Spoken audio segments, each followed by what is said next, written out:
In the presence of a quorum, I will call the Amherst Pelham Regional School Committee to order at 6:30 p.m. on December 20th, and we'll start with roll call. Irv, I am here. Jennifer, Present. Sarah Bess, Sarah Bess present. Peter present.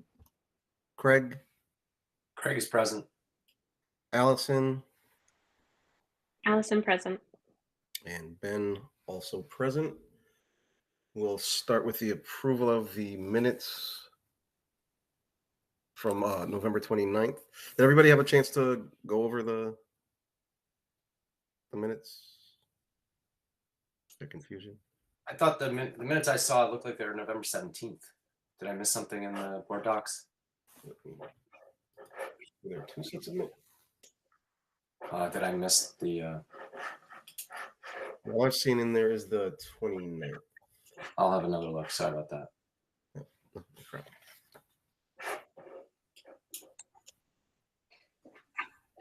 Yep, go ahead, Jennifer. Sorry. Sorry, I did not have a chance to go over it. I can do it quickly now, but I just would like a minute or two to do that. Yep, fair enough. Peter, go ahead. We could always just defer it to the next meeting. Is everybody okay with that? Or yeah. All right. So we will move on to public comment. We had two, if I can find them. Yes, two.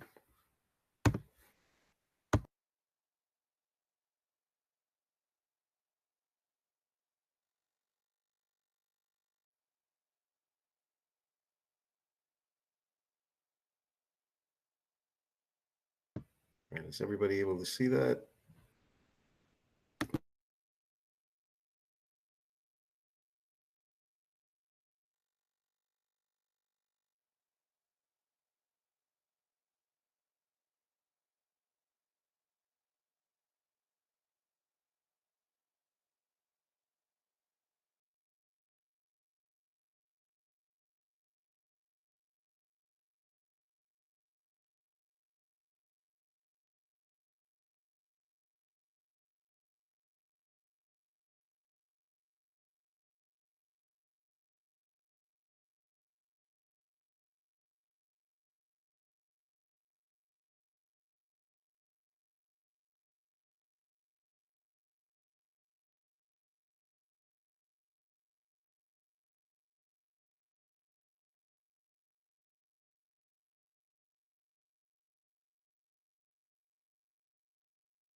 And on to the superintendent's update. You may want to, I don't know if there was anyone in the public who wanted to make a public comment live before we go on. Maybe there wasn't, but just wanted to make sure that we gave people opportunity. Yep. If there's anybody from the public that would like to make a public comment right now, you can raise your hand and be acknowledged.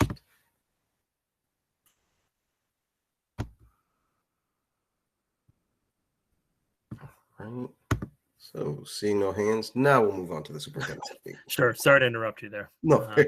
Right when you said that, I see two Irvs, so that made me think that Irv was gonna public commenter / school committee member, so it threw me off because it was simultaneous. But I'll move on to my update. So I've got a number actually of good and exciting and things to share. So this week there'll be 4 test kits, 2 boxes, so 4 tests that go home with every student and staff member within our district. So it just allows us to provide additional testing opportunities for our members in our community.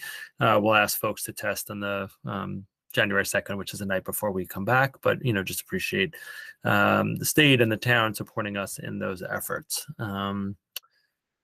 We, I think, also want to note that we've had a fair amount of illness, actually not so much COVID illness. We keep our COVID dashboard. Our numbers haven't gone up dramatically, but we've had a lot of cold, flu, that sort of thing. So we did recommend last weekend in the newsletter, just for folks to consider about masking this week, just because of the uptick in general illness we've had. It's not that there's been zero COVID, but it's been pretty low. But we've had a lot of other illnesses, and our attendance has been a little lower as a result. So we did try to communicate that we think that was in the best interest. It's not a mandate, but we thought it was wise to communicate that we are seeing this impact, and masking is a strategy that helps. We had a vaccine drive in town of Amherst, which we communicated, and we want to thank the town of Amherst and their public health department. I was there for some of that, and I did see a lot of our students and staff members because the booster that clinic that happened, I think was on the 5th, had a $75 gift certificate that came along with it. It was funded from a state source. So we're happy to partner with the town, and happy that a lot of people were able to get their boosters at that clinic. Last week, I was able to attend, it was a 2-day training for our speech language pathologists. And I think this gets to when we have folks who, we don't have many of them in the district or districts. Sometimes the professional development is hard to do, but one of the things that we want to work on, and we heard as a need, is speech language pathologist professional development, particularly on culturally and linguistically diverse students. And so we had Dr. Crowley from Columbia University came, and the title was of her presentation and workshop was Speech Language Pathologist or Speech Standard American English Pathologist Addressing Systematic Racism and Implicit Bias. And I was able to sit in for about half an hour, and it was among the more interesting half hours I had last week, doing activities to understand different dialects of English that are spoken, as well as our multilingual population and how to approach that from a speech language pathologist point of view. So really appreciate, Faye Brady and others to bring the speaker, and the feedback from the speech language pathologist was fabulous, which is how I got in the room. I was literally walking down the hall, and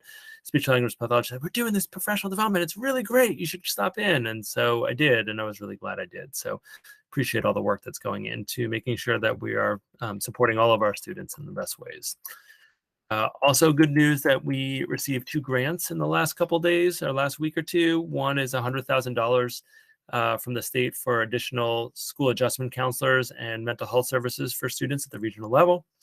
And the other one was across all of our districts around staff diversification. That was about $80-some odd thousand. So, in tight budget times, these grants really support us do the work that not only consistent with my goals, but consistent with what we believe needs to happen in the district. And certainly mental health and well-being and staff diversification are things that we've talked about a lot here. So appreciate Shannon Bernacchia, our grants manager, as well as staff members who worked on that. So thank you, Doug. You please pass those thoughts along to Shannon. We had a very successful coat drive. We have collected and then distributed over 300 coats across the multiple districts.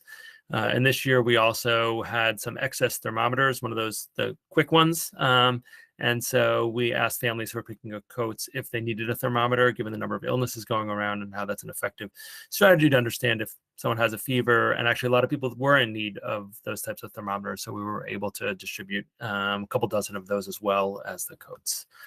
Thank you, Marta Guevara and her department for that.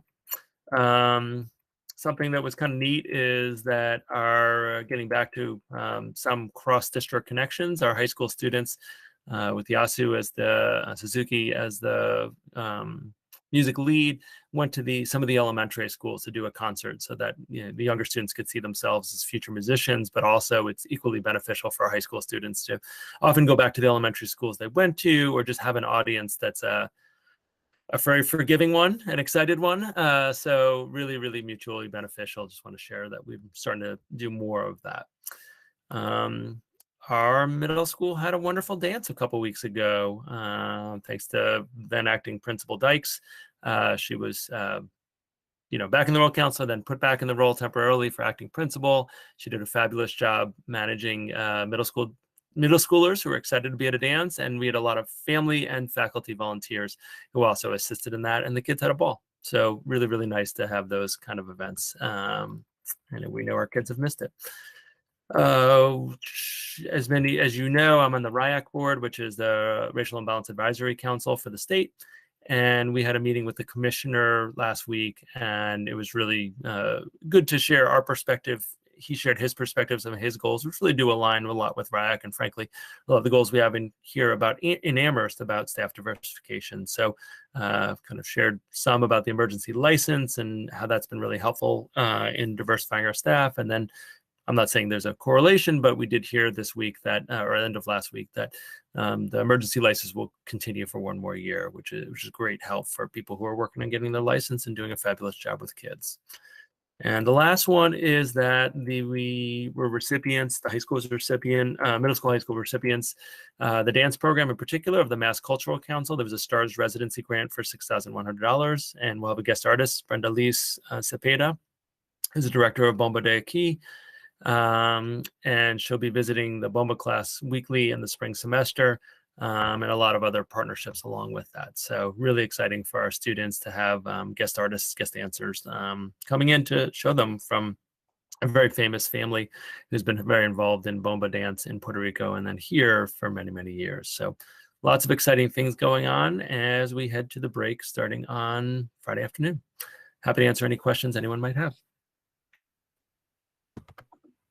Anyone have any questions about the superintendent's update or comments? Sarah Beth, go ahead. I just want to say thanks for all the good news. That's like a whole lot of good news things, and that is fantastic. Sometimes we have just yucky things we have to deal with, so just a plethora of good news is amazing. So thanks for sharing all those great things happening. Thank you for saying that. I do often feel for school committees who they generally don't have feel-good items on their agenda, right? That the agenda is often the things that where there's conflict or there's lots of things to work out or problems. And so you don't get the benefit that Doug and I get and other people who work here, which certainly we have a lot of those, but we also get to see some of the wonderful things that happen as well. So I'll try to make a point of continuing to share the great work of our staff and students because it matters. There's a lot of wonderful work that happens every single day in our district. And so I will endeavor to share more of it in the future, but thank you for the feedback. And I have no chair's update, so we will move to school committee announcements. Oh, Jennifer? Hi, I just wanted to share that in November, I attended the MASC conference, the Massachusetts Association of School Committees. It was the annual conference and the annual delegate assembly, and I attended as a delegate of this committee. Let's see, the delegate assembly passed a number of non-binding resolutions, including a resolutions calling on our state legislators to pass sanctuary laws for transgender students. During the conference, I attended many talks and workshops, including ones on anti-racist decision-making, telling your district's story, collective bargaining, navigating polarizing issues, special education, running effective meetings, and working with difficult people. All of the sessions were top-notch, high quality, and very educational, and I was proud to serve as a delegate for this committee. So I want to thank the committee and the district for allowing me to attend. Thank you. And Allison? Yeah, just an update from the negotiation subcommittee. We were supposed to have met on November 30th for our mediation session that was postponed a couple days before. And we were finally able to reschedule that. I think we confirmed the schedule. So January 9th is our next meeting. And that's the only meeting right now that's on the calendar, but that's January 9th is our next mediation session. I had Sasha attach a statement that the negotiation subcommittee published. I'm not sure, I don't think that we had discussed it here, but because there's so much discussion in public and both in the papers and in social media, we thought that it would be helpful to share that a little bit more broadly here. For not everybody subscribes to the Gazette or reads social media. That statement was intended to just explain a little bit more of the background of our current situation with negotiations, including provide clarity as to exactly what we as a regional school committee have proposed in the negotiations, because I think it's helpful to have a more complete picture of that than what may be being heard on the streets or in the hallways. So it feels out of date because it's from the end of November, but there hasn't been any conversations or mediation sessions since that date. So the proposals attached in there is an overview of the compensation related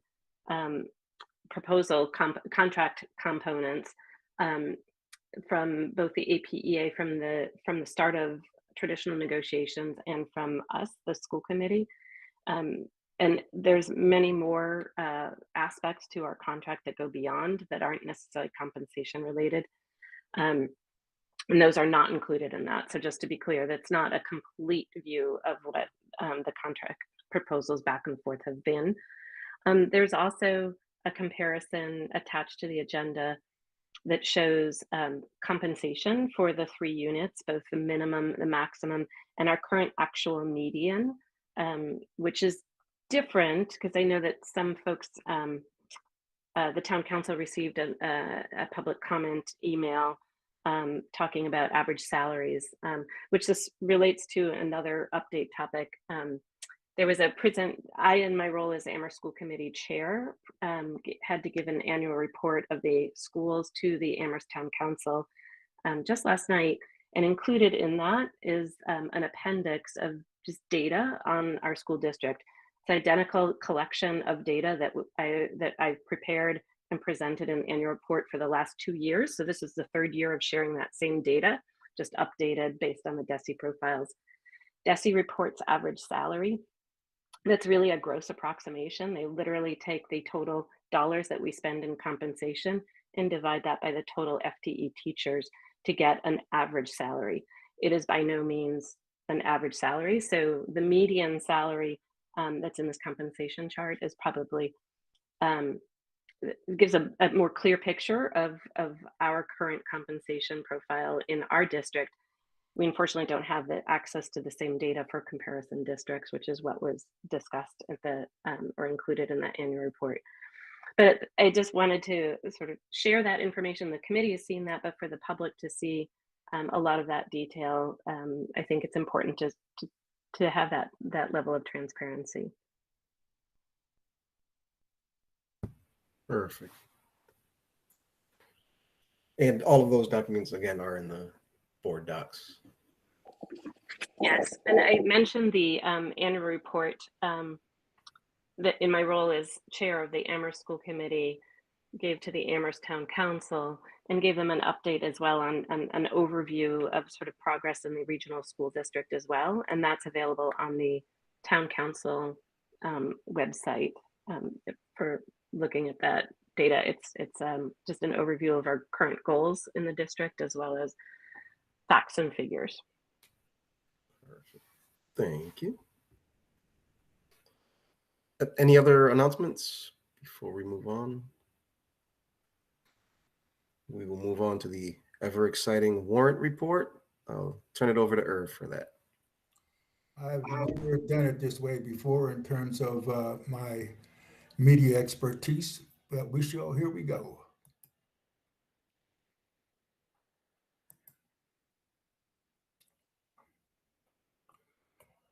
So Ira Rhodes and hereby approve and authorize the payment of outstanding bills and obligations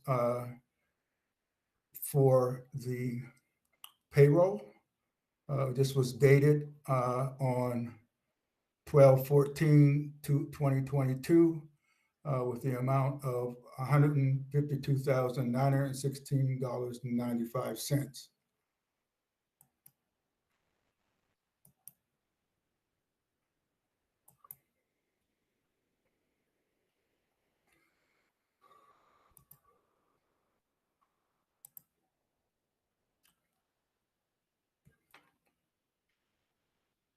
Ira Rhodes authorized by my signatures to payables in the amount of $831,025.23 dated 12/14/2022.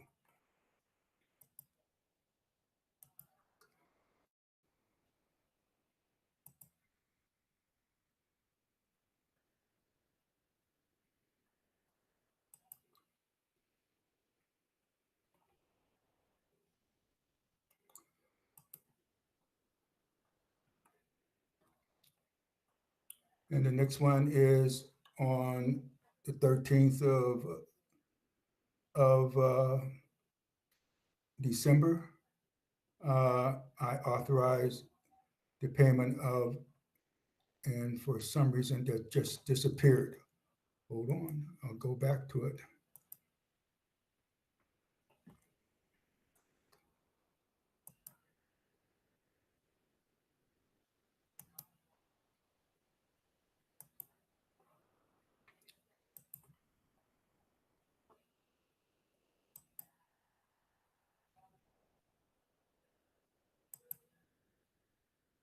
Again, Ira Roads, signed on the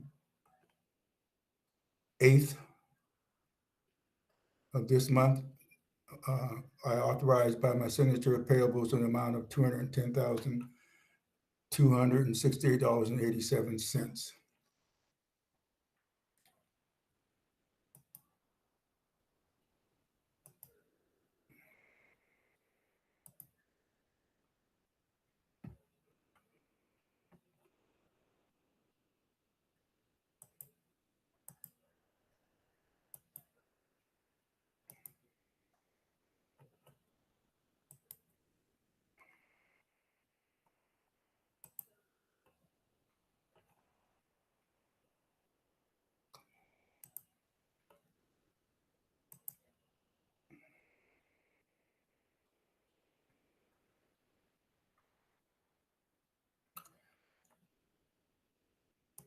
And for whatever reason, that was blank.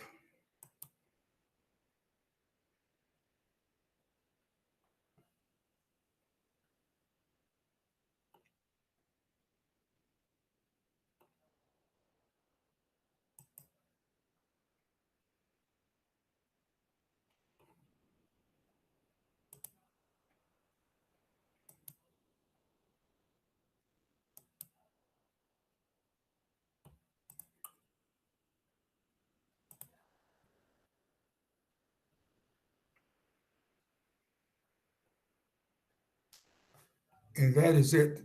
There are 4 more, but for whatever reason, I can't bring them up. And these are technical difficulties that I'm not able to resolve at this time. But there are 4 more. Right. Sarah Bess? So it's been a long time since the warrants have all been read, and I am concerned for our vendors that they can't be paid in a timely manner, and therefore will want to. Okay, never mind. Maybe Well, Mike will answer that. Yep, Mike, go ahead. Yeah, I think we've worked out a solution so that that is not holding up things anymore. So I don't think that's a current concern, as confirmed by Irv and Doug offline, as we said we would connect. We did. Irv, thank you for reaching out. And I think we're no longer in that place. Yeah, just so everyone knows, it is required by law for the signing of the warrants and for vendors to be paid, but not necessarily to be read. So vendors get paid once they are signed. They're authorized. Once the signature is on the authorization for payment goes forward. It does not hold up any payments whatsoever. That is a misconception that people have. All right, thank you, Irv. And we'll move on to the track and field project update. Do you want to introduce that, Mike? Sure. I think it's mostly just to share an update. I think Jennifer asked last time for an update from the boosters about fundraising. They emailed an update to the full committee, so you all saw that. At this point, Doug has been to a couple towns. I've been to Amherst, and some towns have been able to support this with CPA or other funds. Some towns haven't, and now the boosters are trying to work on their fundraising, and they've got a little less than a month to hit their target number. I think the only thing perhaps that I'll say, because I am hearing a lot from concerned family members, and so I think I would like to make a little bit of a statement if I could, if it's okay with you as chair. So this isn't trying to get into the turf versus grass debate. Certainly people can do that if they'd like.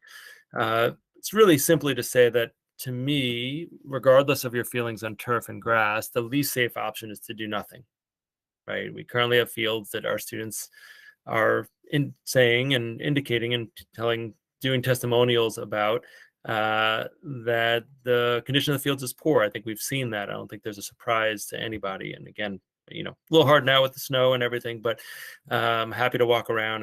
There was an Amherst town council we asked to walk around. Victoria and I walked that person around, and I think it's helpful to see for yourself and to compare it to other fields that people might have experienced when their children were playing, other sports or are playing other sports.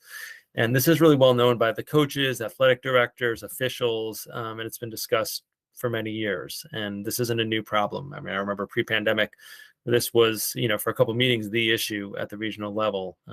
My memory of who was on committee at what time gets a little fuzzy, but I know Steve was there. That I can guarantee you. And we had a lot of people out offering some of the same testimonials and concerns that we've heard over the last couple of months. And so for me, I just want to say, the status quo is the least safe option, whatever your view on other items is.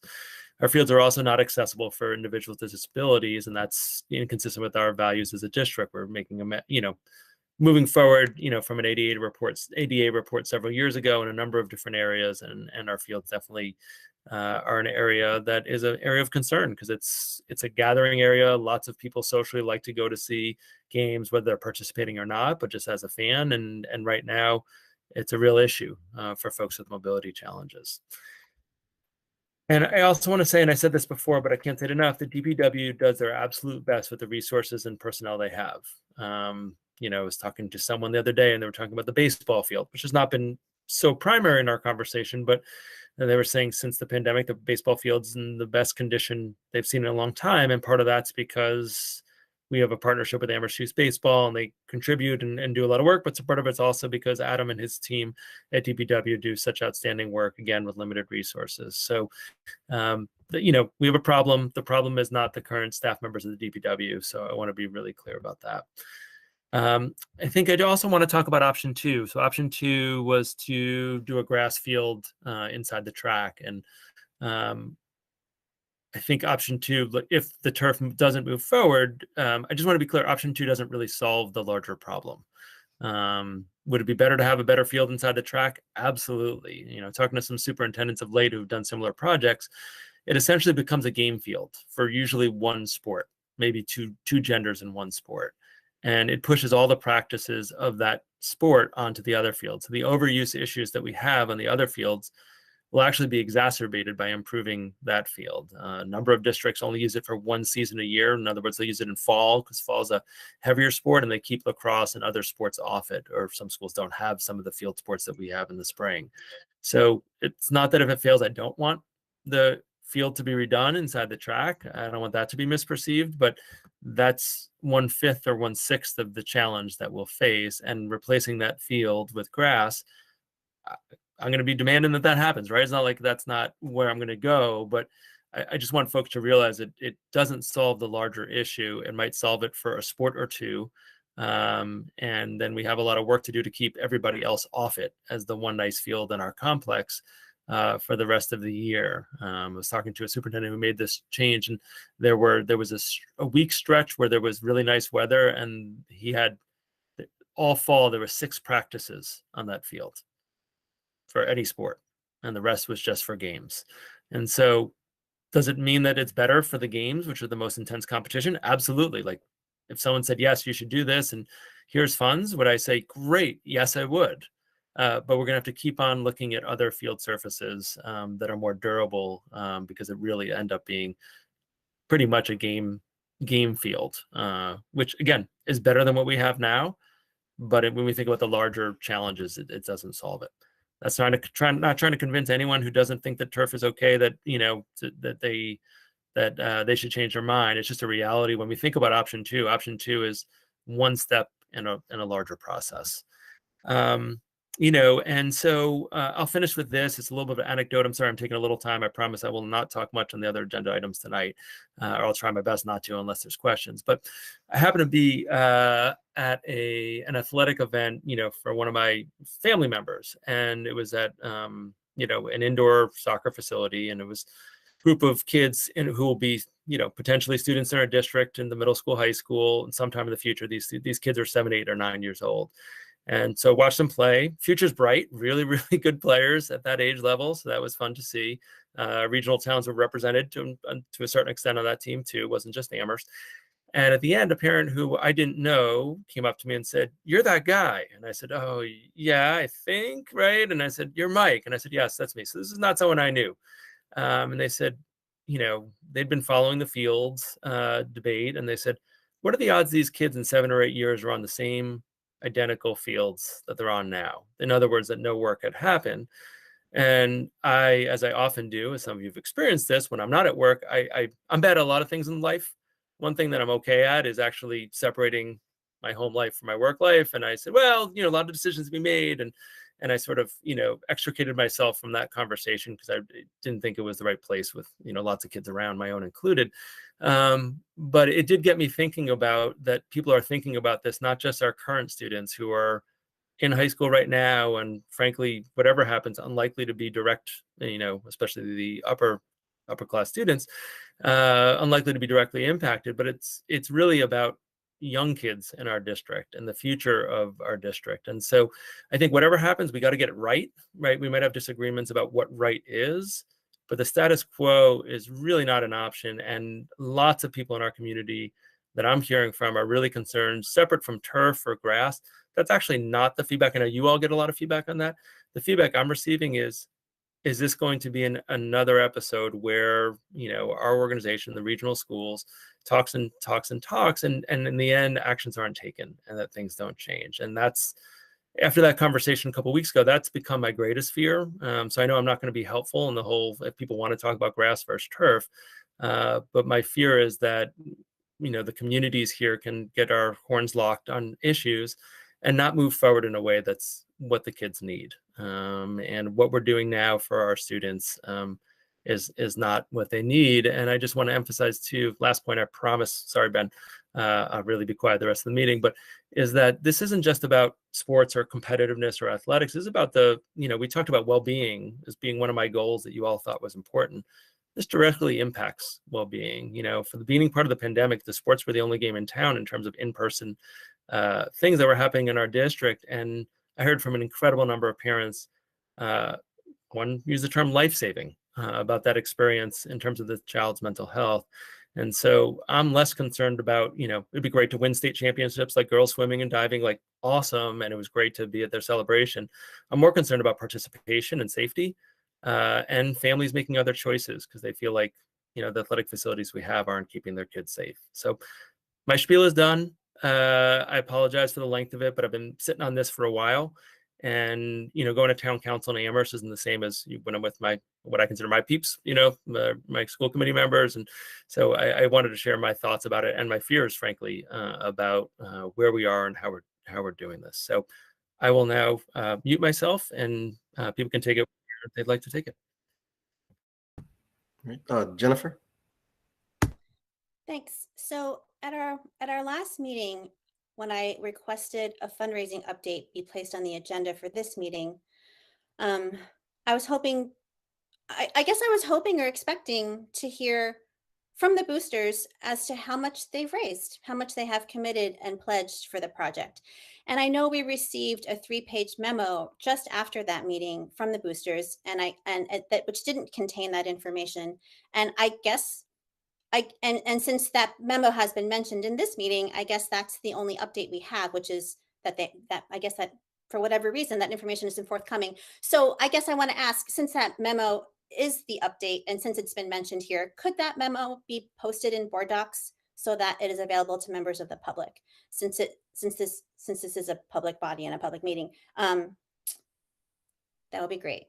And I guess I was hoping to get some sort of sense for how far along we are ahead of the January 16th or is it January 17th, ahead of the next meeting, which is the big deadline that everyone's been working towards. I was hoping to get some sort of sense for where we are ahead of that. So that we don't show up at the January meeting and like get all this information that is new to us. But I mean, it is what it is. So I guess that's all I have to say. Thank you. And Irv, go ahead. Yes, Jennifer, I asked the same question to Doug, and Doug is here. And I asked how much more money needed to be raised privately or publicly to meet the goal. And Doug answered that question for me. And I cannot remember the answer. Since Doug is here, he can answer that question. Yep, Doug, feel free. I don't recall the exact number. It's between 300 and 350,000 because of the commitments between Amherst, the town of Amherst, the CPA funds they've dedicated, the CPA funds from Pelham, and I can look up the exact number and put it into the chat in just a moment. But it's in the 300 to 350,000 range is to get to 2.2 million from where we are currently. It's about 1.8 in resources from the town of Amherst and Pelham. Thank you. Peter, go ahead.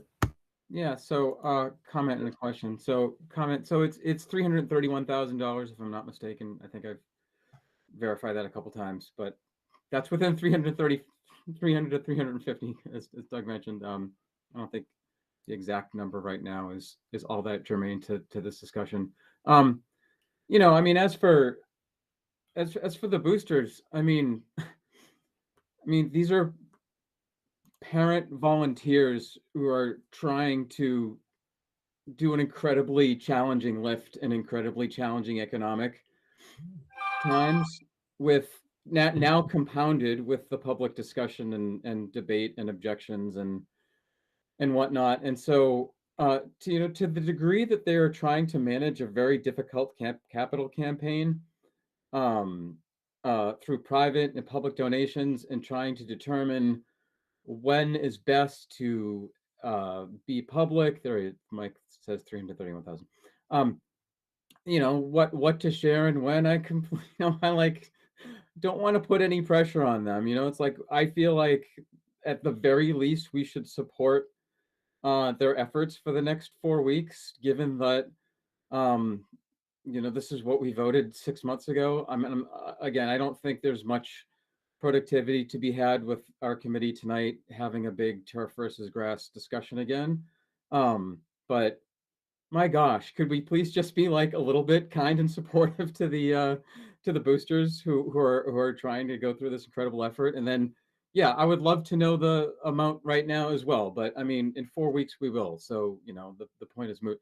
My question, Mike, is so I hear you about option 2, right? That if we spent I think in the original estimate it was 3.7 million, although Doug could correct me, to reorient the track and do the new grass field. But it doesn't solve the primary problem. Yes, that one field gets better, but it doesn't solve the primary problem, hours of use.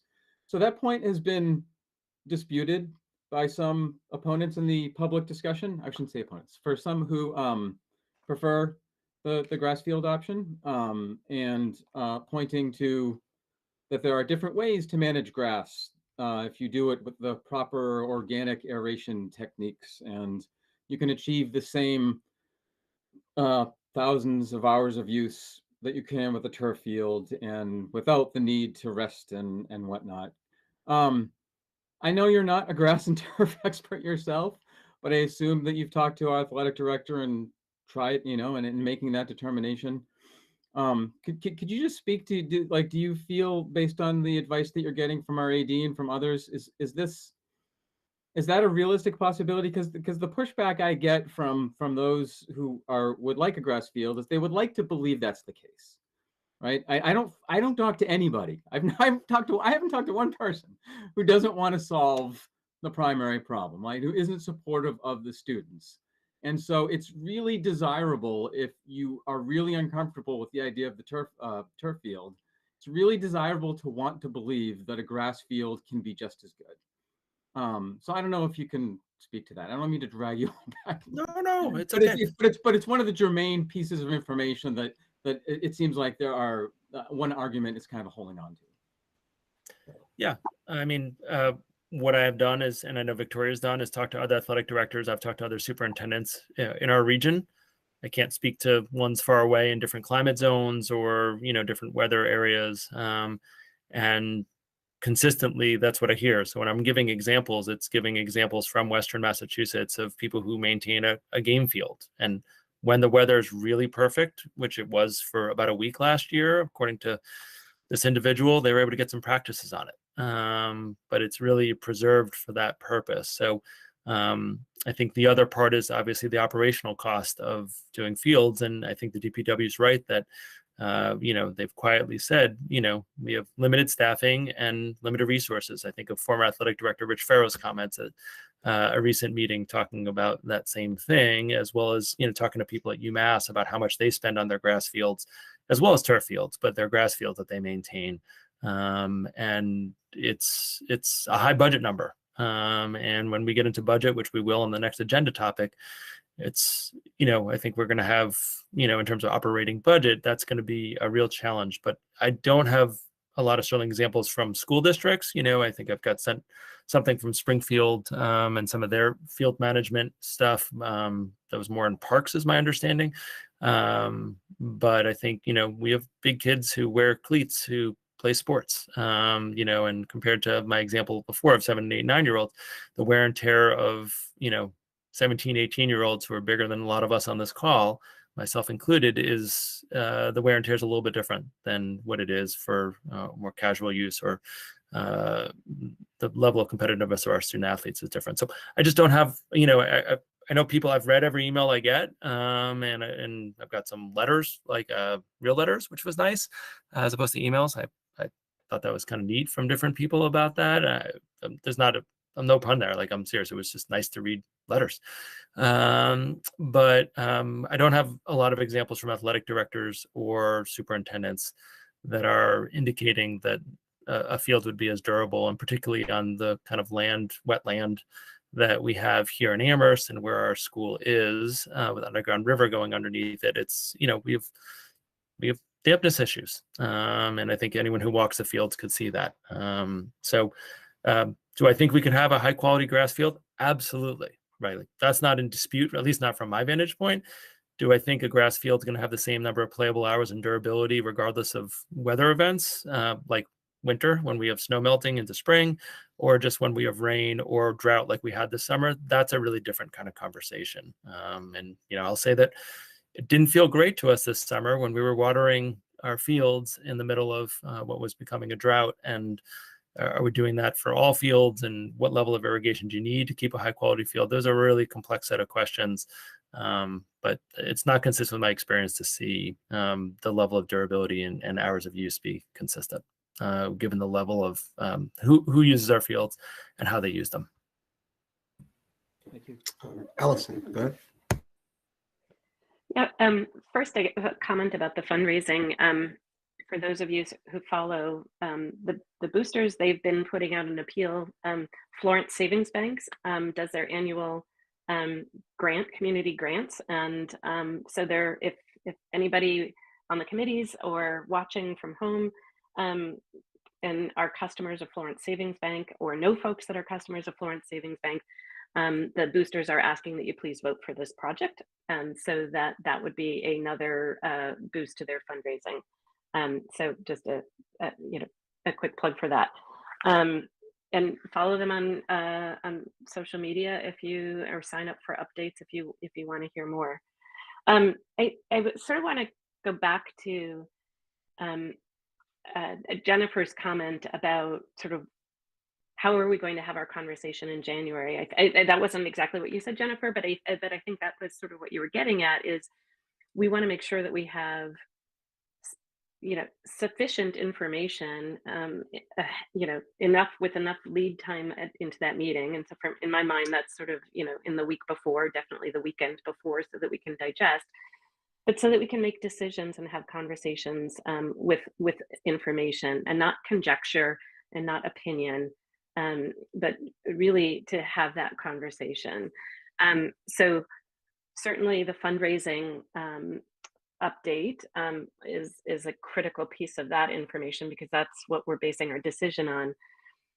But I think also, if we want to have a discussion about rescinding and opening up the option 2, we need other information as well, in addition to the fundraising. And I think that is, Peter, you were kind of alluding to that, is really making sure that we have complete information. Our role is not necessarily to become experts or toxicology experts or experts on turf grass maintenance. Our role is to listen to experts, listen to community input, listen to community feedback, and make a decision that's both in the best interests of the students, our school community, and frankly, that we can afford, because we are fiscally responsible for the school district, right? And we're missing a huge chunk of information. There's a lot of opinions flying around about what this costs and what this could be. And I think, the decision is not, do we want to have PFAS or not? The decision is, how do we best support the third of our students that participate in sports in the fall and the spring in a way that we can afford and meet their needs over the long term?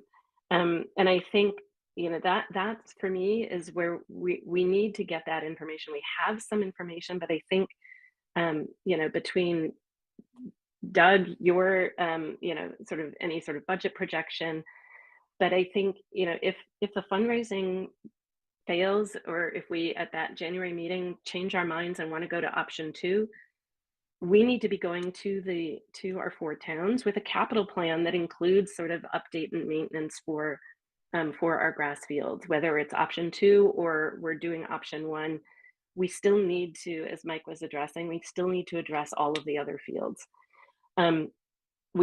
People talk about the equipment that's required to maintain turf. Artificial turf. There's also a capital investment to get to maintaining grass turf that will need, even to rehabilitate the fields that we have. Even with option 1, even if we decide not to do option 2, we need to have that information on what does that equipment cost, what is the maintenance cost, in terms of, there was a well in the, an irrigation well proposed in the capital plan that we saw at the 4 towns meeting.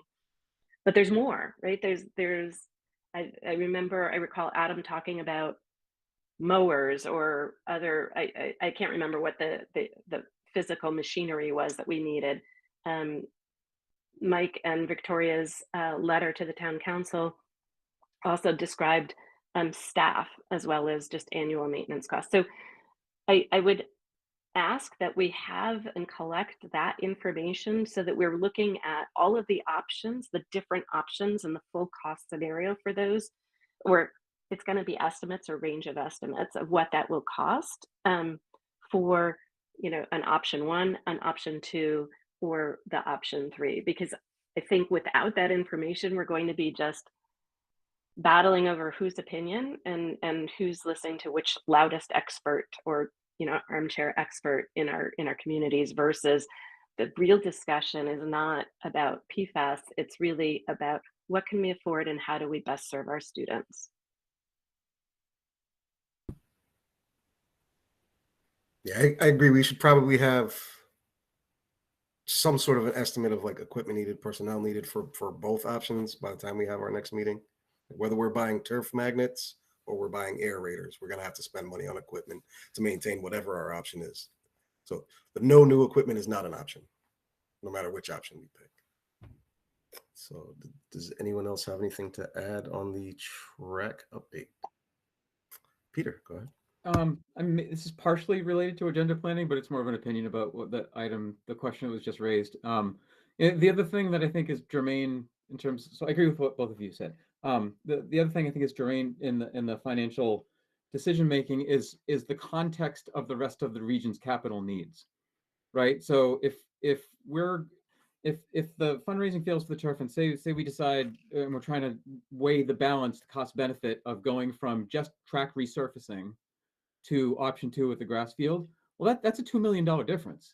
And we just heard the superintendent say it doesn't solve the primary problem. It would be nice.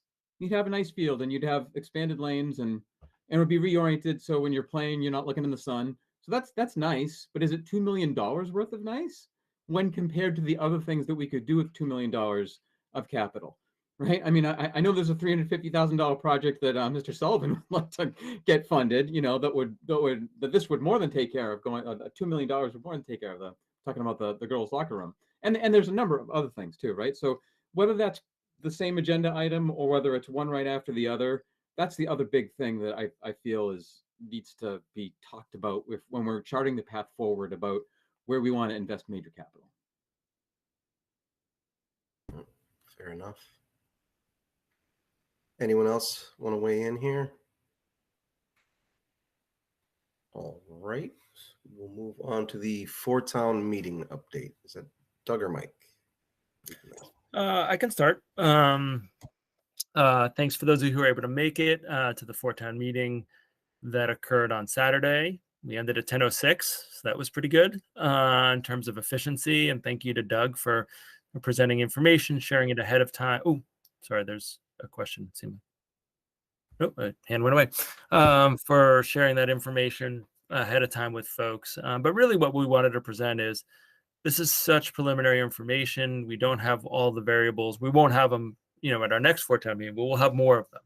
And, you'll have an opportunity, as I indicated on Saturday, to have much more budget information because we have two meetings scheduled in January, so that you can weigh in a lot more than I felt you were able to you weren't able to as a body ahead of the four-town meeting on Saturday. We talked a bit about capital, and particularly we talked about the roof and a potential option to spend some of the money that was already supported about 3-4 years ago to get a little more life, get 4 or 5 more years out of the roof before we have to do a replacement when hopefully MSPA, the program's back up online and we can apply again. So we asked the towns to get back to us with their thoughts about that. One town jumped in, I think it was Leverett, and said they were supportive, but I think we want to give time for the other towns to weigh in. But really, to summarize, we presented some preliminary information. There's a sizable budget gap. There's some ESSER funds we would plan to use to fill some of that gap for next year. But long-term, I hate using the term fiscal cliff because I say it a lot when we talk about long-term projections, but it was acutely in the room on Saturday thinking about, and we got asked explicitly by one of the towns or public officials from one of the towns about, okay, so even if this big gap can be somewhat covered for a year, what's the long-term prognosis? And I think that's the right question to ask. We talked a bit about guardrails, and Doug, thank you for presenting with and without guardrails, some information. But really, it was a first attempt to share information, much more than substantive dialogue, which will come at the next four-town meeting, which will be in late January, early February, more likely early February, I think, as I look at the calendar to give you all enough time to weigh in more fully before we go to the next town meeting. So I think, Doug, I don't know if I just wanted to do a summary.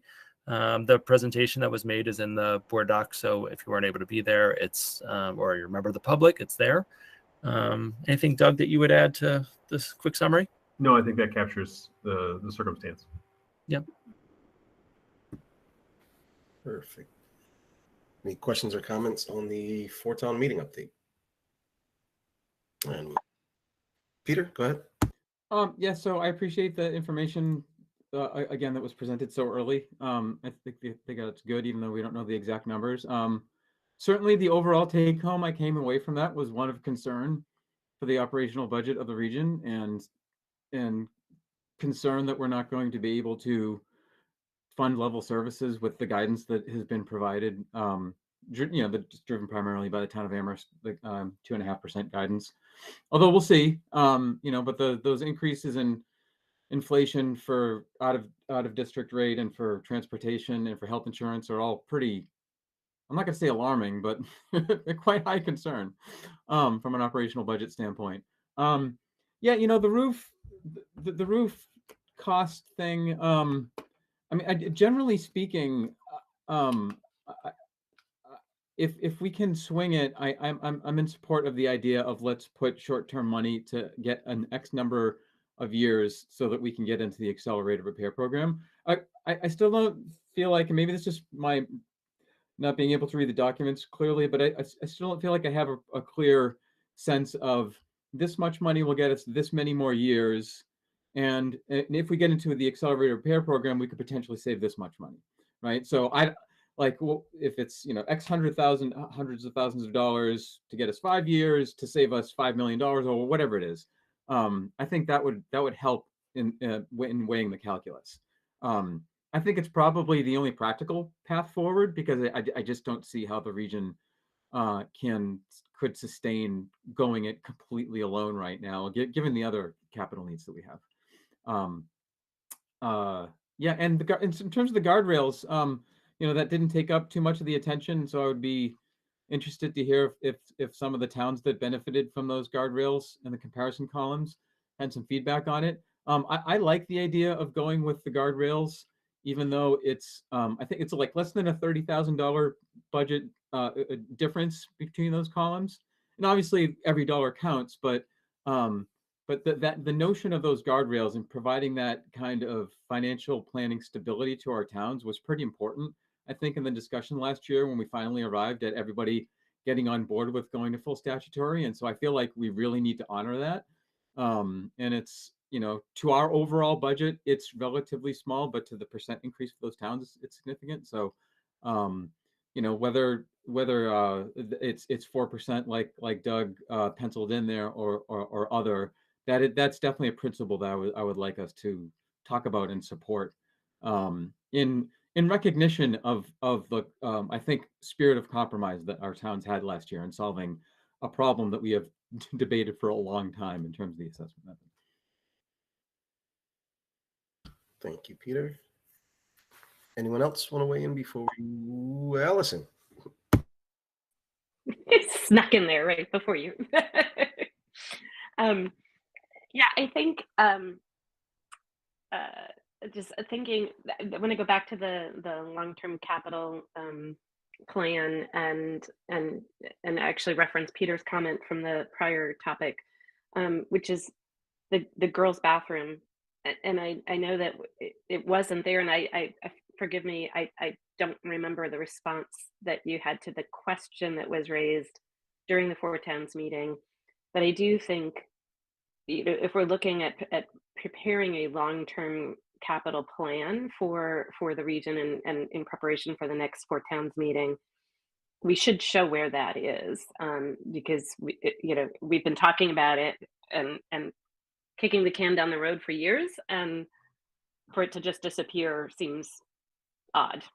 So we should, and I don't know anything. I just trust our colleague Stephen that it's something that needs to be addressed, and that. And I'll let you respond, Doug, because I forgot what my next question was. Go ahead, Doug. Okay. So I think the biggest thing is that we're are going to be doing design work on that a little bit this basically the second half of this fiscal year. And so I think that part of the idea with moving it, not having it next year, was sort of twofold. One of which was just it's a big ticket item, and so it would, if we added it, it would put our ask to be a really large number.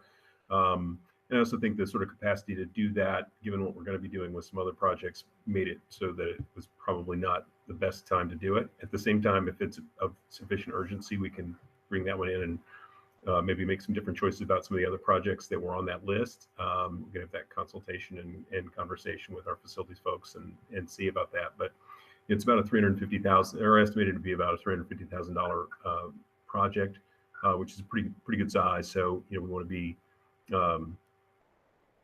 thoughtful about how it fits in.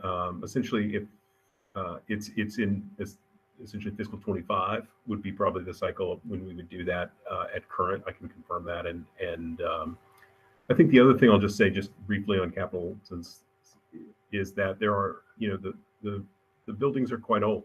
The newest part of our high school is getting close to 30 years old because it was built in 96. So there's a fair amount of significant capital investment we're going to need to make over the next 5 to 10 years. There are tremendous advances in solar technology and different kinds of heating and cooling options that are available.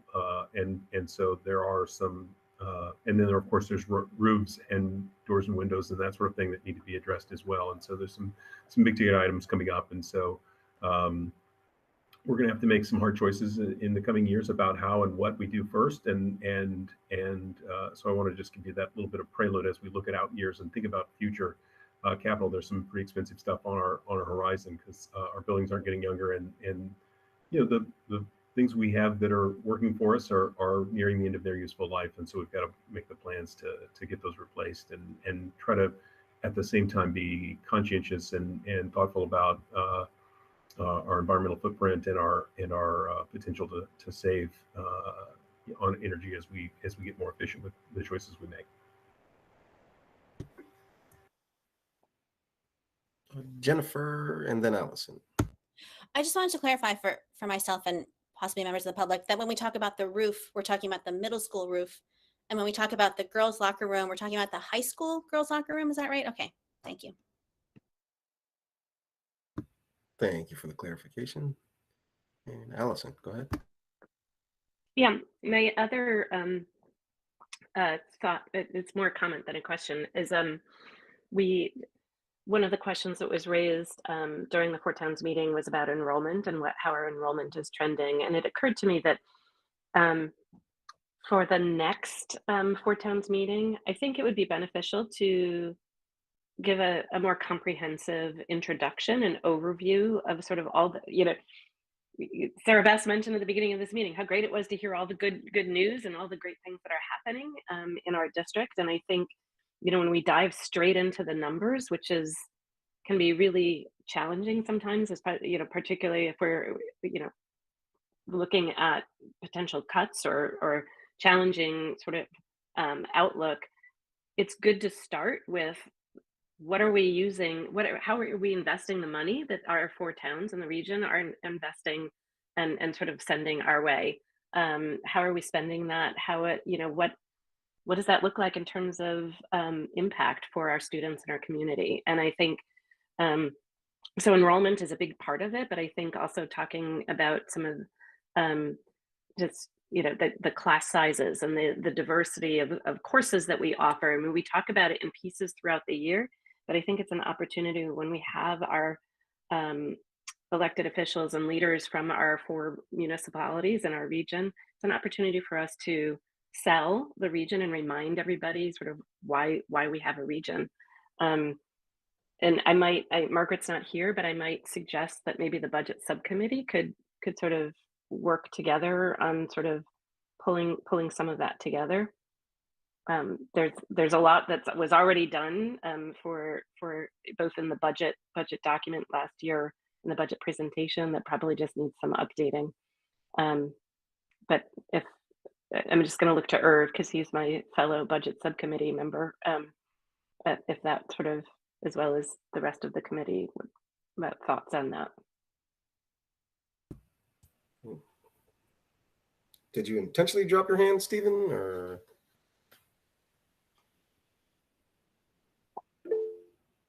Go ahead, Stephen. Yeah, so just a little perspective on this girls' locker room thing. So when I first started talking about this in 2014, the boys' locker room had been updated in 2012. So by excuse me, so by 2025, I'm going to be asking for both the boys and the girls' locker rooms to be updated because that's going to be 13, 14 years at that point. So get ready. Fair enough. Anybody else want to jump on the four town meeting update? Sorry, thinking the wrong time of the year. Peter, go ahead. Yeah, I mean, I'll just plus one Allison's idea. I think it's a great idea to give an overview of the region, not just informationally, demographically, but what distinguishes us, what sets us apart. This is obviously very difficult operation type budgets and capital. We've mentioned a lot, but that being said, our towns do give us a level of support above and beyond what they're required to by law, and they do that because it's a community value. And we should make it a point to show that what they're getting for their investment, right? And what it always surprises people when I talk about the courses and extracurriculars and the sports that are available at the high school, even at this stage of enrollment, right? And that's something that should be celebrated, for sure.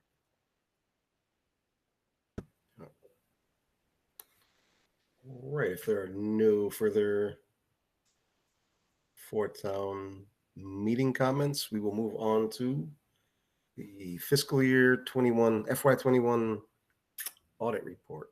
Is that a Doug thing we're going?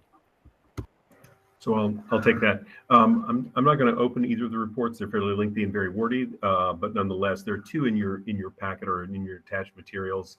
One is called an SAR, or single audit report. Because of the level of federal funding we get through grants like Title I, IDEA, et cetera, we're required to have that audit every year. And so that's just more focused on the grant spending, particularly in our compliance with procedures and that sort of thing. The other one that is in your packet is the financial statements, which is a general statement of our financial health and status at the end of fiscal 21. I think the key things to keep in mind about audits is they're about, it's kind of like a performance review for an employee. They can be kind of disciplinary in some respects, but generally what we're looking for from our auditors is to get information on how to do what we do in our financial sense better. How can we be better at the operational and procedures that we have, being compliant with the law, tracking our expenses, making sure that nothing untoward is happening with the funding that we get. We do manage and work with a large amount of money, and it's not our personal money, it's the public's money, and so that's why audits are there and necessary. The short story on the two audits is the following. When you're looking at the audit materials, there's a lot of stuff about that they talk about what they do, what we do as a district, what our obligations are, what their obligations are, what they can do, what they can't do. But it gets down to the sort of brass tacks of the circumstance. They're looking for things like deficiency in internal control or material weaknesses in internal control. Those are the terms you're looking for, and whether or not the financial statements are a fair representation of the district's financial position. And in our case, in all three of those sort of categories that they look at most closely, we're in good shape. There are no deficiencies that they were noting, no material weaknesses that they're noting. They were stating that the financial statements are a fair representation of our financial circumstance. One of the other terms that you'll look for is whether it's a modified or not modified. It's an unmodified report from the auditors as far as our financial statements, which is really more about what we gave them, and what they are then sort of reporting back to us are the same. They didn't need to make or ask us to make corrections that were significant in any way that required them to mention that in the reporting. So I think the really short story is we had a good year. We were able to track and manage and keep track of all our things, and our procedures are in good shape. And so there were no what they call findings or direction to us on how we're handling our business and managing our finances for the year. So that was really encouraging to hear. And we had a very complicated year with the number of grants via ESSER and others that we had. And so to get that sort of positive feedback from our auditors was encouraging for myself and for my staff. And I would like to thank my staff for not only just providing material to the auditors, but also just doing the work they do every day to make sure that this happens the way it does. And it's not just my staff, it's actually throughout the district. Everybody's involved to some extent as they purchase materials and they try to keep track of everything that we're trying to do relative to the financial picture. So I appreciate my staff in particular, but also everyone else in the district that helps with that as well. So if you have any questions about what you might have seen in those reports, I'm happy to answer any of those. Do you have any questions for Doug on the audit? Peter, go ahead. I'll just say really quick, well done to you and your team. This is one of those things where if it goes the other way, it's a very high visible crisis. But if everything's great, there's not going to be a story that says, hey, nothing to see here, everything's great, and to the audit. But it's really a testament to the discipline of the department that you oversee and the individuals in the day-to-day, right? This obviously comes down to people and multiple people doing their jobs every day, every week, often under, challenging circumstances with tight budgets and whatnot. So, a big appreciation. Thank you for that. And I will say, if we were to have findings, there are findings and there are findings. Sometimes it's there are findings that are recommendations to operate better. Those are expected and welcome in some ways, and then there are other ones that are much more about concerns about, well, where did this money go? And those are the ones you really don't want to see. All findings are helpful and useful in managing things better and getting better at what we do. And unfortunately, we didn't have any of those even. So I'm pleased with that. But it's not all bad when they give you some of that feedback. It's useful to get better at what we do and make sure that the public's money is being spent and accounted for and paid attention to closely.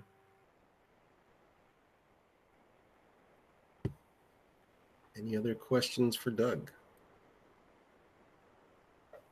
All right, in that case, we'll move on to the 2003-2004 school calendar. Yep, I'll take sorry. that one. I think 2023-24, right? Yes. Okay. Some committee long ago might have voted on that one, right? Yeah. So in short, we typically create multiple calendars to get feedback.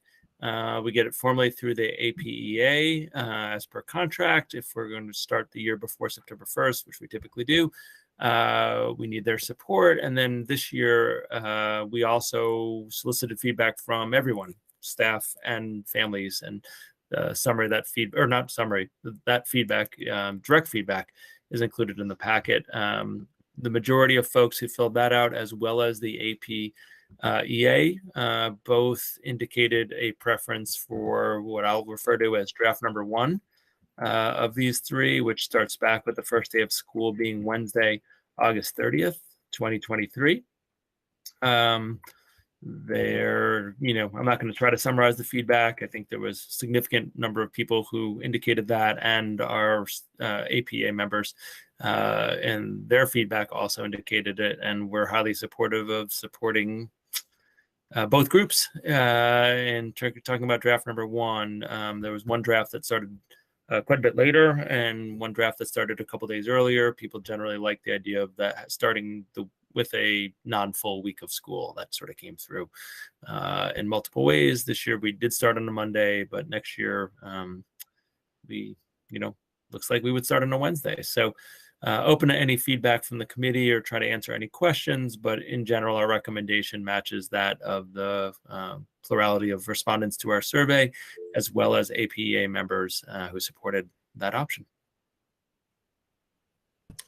Peter, go ahead. So yes, I'm happy to support the 8:30 to 6:20 start and end dates of option 1. I think typically it's nice to have the union express a significant support for a start or end date combination, and I've often gotten positive feedback in past years of that 3-4-5 entry into the school year is really nice when it works out. When you have that 4-day week with Labor Day and then the first full week, it's really hard to go from summer to 5 days. So I've done it elsewhere, and it's pretty rough. My question is more on the early release days. So we saw some of this in the feedback here. I've also had some conversations with some parents and staff, and there's 2 concerns that I've heard about the scheduling of them. One is that they occur on a Wednesday, and if I'm not mistaken, and correct me if I'm wrong at the end, but I think this is historical in that we used to have every Wednesday off, and now it's no longer the case, but we've kept the pattern of Wednesdays, and so that can be hard when it's not adjacent to a weekend. The other thing is that there's a lot of them, right? There's a lot of early releases, and parents will have some parents I've heard from have expressed this is a pretty significant challenge for daycare and childcare.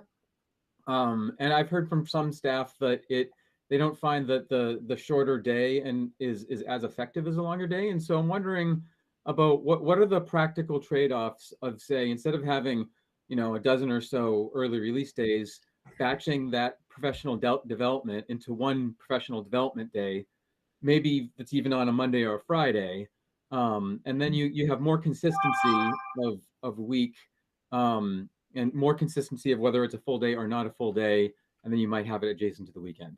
I understand with schedules, there's like 900 million variables you have to consider, so I'm not by no means assuming this is a simple equation, but that's some of the feedback I've heard on early release days. Yeah. So, I mean, the day of the week is pretty arbitrary from my perspective. I think you're right that it's probably a remnant of a historical model that no longer exists, and kind of like the idea of thinking about it from a family point of view, being on a Friday leading to a weekend. I mean, I think there's some merit in that. I think if we're talking about combining them and having be full professional development days, then we're going to be adding a day to the calendar, right? So then it gets into a because if it's we have, instead of 2 early release days, we have 1 full day of school and 1 full day of professional development, then all of a sudden we've got 1 too few days of kids going to school, and we're adding a day to the calendar and adding a work day for our teachers. So I think that idea gets more complicated. I'm not saying it's not doable, but that's sort of a negotiations item, not necessarily something that could be done just by playing with the calendar. But I actually think, to be blunt, Wednesday is not an ideal day for transportation to be doing this, because our colleagues in Shutesbury and Leverett continue to have a different schedule on Wednesdays, and because we have shared bus routes, it leads to some challenges for us about doing it. And we talked to Rupert Roy Clark, and we talked about maybe changing it for this year because of that, and then we felt like, oh well, the calendars are out. So I don't think it'll belabor the point if we want to come back with some revised dates for early release days and bring it back in January. I think if that's what the committee would like to do. I think most people are just mostly wanting to know when the year begins and when it particularly when the year will begin. And I think we could communicate that we don't have a newsletter this week, but our first newsletter in the fall, in January, and come back to this, and come up with a revised draft with some of that feedback. I don't think there'd be a lot of opposition to that. And I know our transportation department, it would ease a current tension that occurs when we have an early release the same day that Leverett and Shutesbury Elementary do, because they're different times, and it leads to some real challenges. So, I'm very open to that, in short. Sorry, that was long-winded, more long-winded than I thought. Allison, go ahead. Yeah, I would support that that investigation to consider another day of the week for those. There were 2 comments that I noticed in the responses that you received that stood out to me. One was the absence of Three Kings Day, because I remember we had a focused conversation about why we were adding Three Kings Day as a holiday, and now it's not there. So I'm curious about that. And then the other one is just a comment, because I saw people talking about November 7th and then Veterans Day. And November 7th, my understanding, that's election day, and that's why, because polls are located in our schools, that's why we have no school on those days, correct? So Yep. we So can't I'll move go in those. order. So Three We can't Kings move Day is those on a days. weekend. Three Kings Day is on the weekend this year. It's not a holiday that is celebrated. It's not like New Year's Day, where it's a state holiday where it goes. It's more of a religious nature or cultural nature. So to take the Friday off before felt awkward and uncomfortable to do, because I'm not sure what people would do on that day. Right. It's I mean, we celebrate my family, and it's the day before Three Kings Day is not so much a thing. Three Kings Day is the thing. So that's why, it would be back in future years, but because Three Kings Day is on the weekend, that's why it's not represented on this calendar. And, to the second point, what you said is exactly accurate. So I don't have more to add than what you already said. So I guess I'm looking to see from the committee, are people okay sort of supporting the general start end dates, but because I do think people are waiting on those. People are looking at camps and trips and everything, and coming back to the idea of the early release days. I would want to check with our transportation folks about, there's lots of things I don't know, so that's why I'm being sort of public about being non-committal, so to speak. But what I would commit to, if the committee would like, is to come up with a different model after I've checked with transportation and some other folks about days for early release, the day of the week, and some of those other pieces of feedback we received. Yeah. Jennifer, go ahead. So I'm a little, let's see. If we, I'm trying to figure out what I'm trying to say. I think communication is really important in whatever we decide to do, because I think we've had some hiccups in the past with um, changing a calendar mid-year and then having old calendars still published or still like out there on Google, find Googleable. I want to make sure that if we make a decision today, are we going to publish a calendar? Because people will print it and then put it on the refrigerator, and they won't think to reprint to go look for it. I think the communication is a tricky aspect to it. Yep. So I Mike. guess, yeah, I think thank you for that. I think that's spot on. So I think what I would be interested is if the committee is interested in committing to August 30th as the first day of school, and that would be what we would communicate. No calendar, but that data point, because that's what I think people are really waiting for. It's not so much, I mean, maybe some of the other pieces people would like to know, but what I continue to hear feedback is please let us know when school is starting, right? And that's really it for now. And then we come back on January 17th, our next meeting, with perhaps a revision as it relates to early release days, once I figure out feasibility, to really vote on the final calendar. But I don't want to, I don't mean to be forward, but I do think people really do need to know when the school year is starting, because I think people are making plans and people are visiting families in other countries they haven't seen in a couple of years, right? Like I'm quite empathetic to the fact that people are waiting on that information, and we want to make sure we share it. Peter, go ahead. I move that the regional school committee sets August 30th, 2023 as the first day of the 2023-2024 school year. Second. Moved by Peter, seconded by Irv. And is there any further discussion? Seeing no further discussion, we'll take a roll call vote. Irv? Aye. Stephen? Aye. Sarah Bess? Sarah Bass, aye. Craig? Craig, aye. Jennifer? Jennifer, I. Allison? Allison, I. Peter? Peter, aye. And Ben, aye. The motion passes unanimously. All right. Next, we will move to policy review and potential vote. We'll throw that to Peter. All right.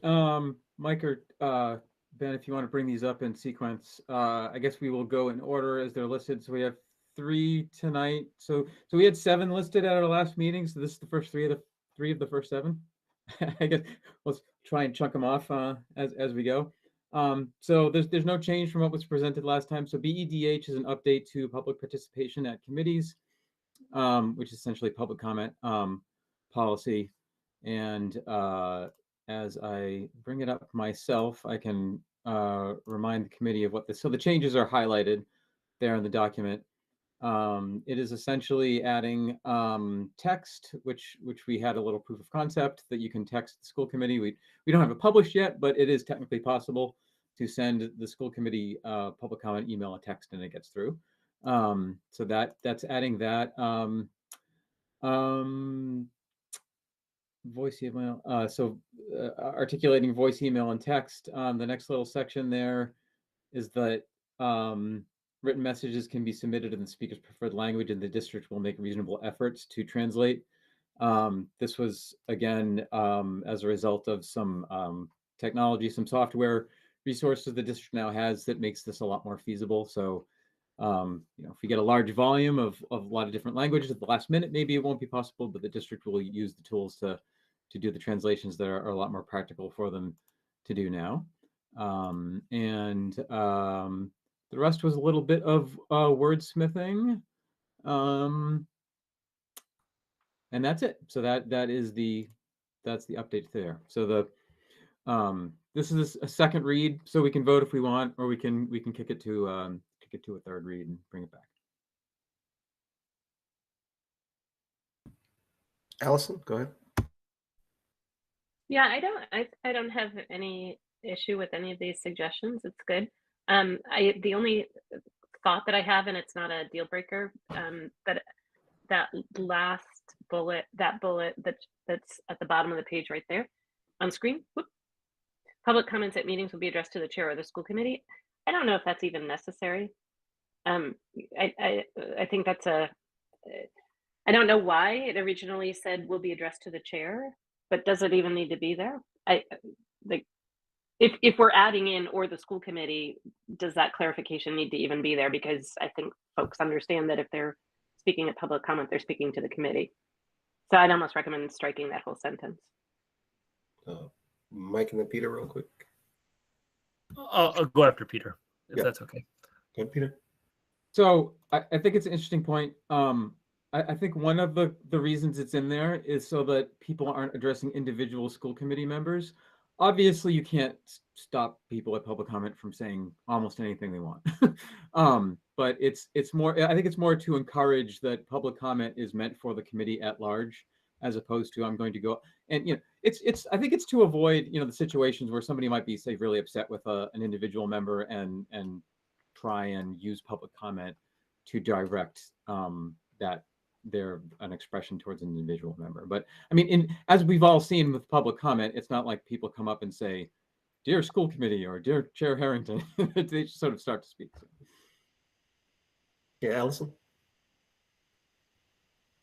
Yeah, then I would just suggest striking to the chair or, and just make it will be addressed to the school committee. That's what people are doing today. I don't know why we need that distinction. Yeah, the chair is part of the school committee too, just for the record. All right. So are there any more questions or comments regarding public comment, the public comment policy here? When we think about a motion here, it's a good time for a motion. Peter? I move to update policy BEDH as amended with the referencing the removal of the chair. That's second. Oh, sorry. So moved by Peter, seconded by Allison. All right. Is there any further discussion? It's looking like no. So we'll take a roll call vote. Stephen. Sullivan, aye. Sarah Bess. Sarah Bess, aye. Craig. Craig, aye. Jennifer. Jennifer, I. Allison. Allison, I. Irv. Irv, aye. Peter. Peter, aye.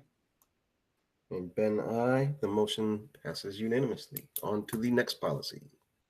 All right, next policy is GBEA, Code of Conduct for Public Employees. So this is one that came up as part of our review of older policies. This, I believe, was updated more than 30 years ago.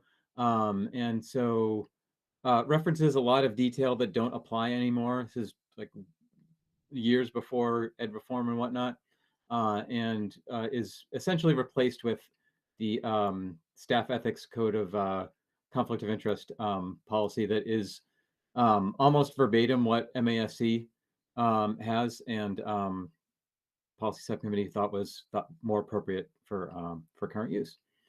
So this is second read. I also invite Sarah Besser or Jennifer or Stephen, members of the policy subcommittee, to jump in if I'm missing or forgetting anything.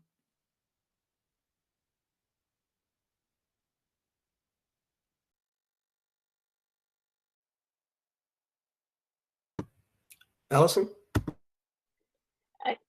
Are we looking, is what's on screen the proposed retired policy or the proposed new policy? Yeah, so the beginning is the retired policy, and at the end here, with the one with the little Deb Westmoreland comment is the proposed replacement.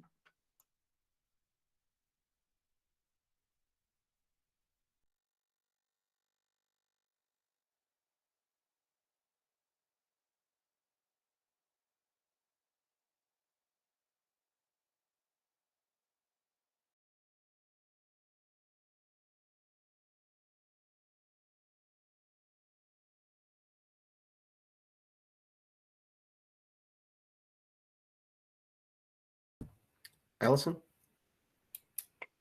I just have a question in terms of implementation of this policy, the every 2 years, all current employees, including school committees. Is that every 2 years of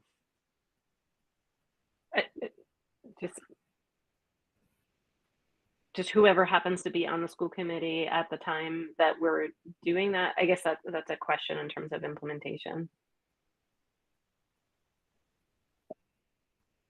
Yep, Peter.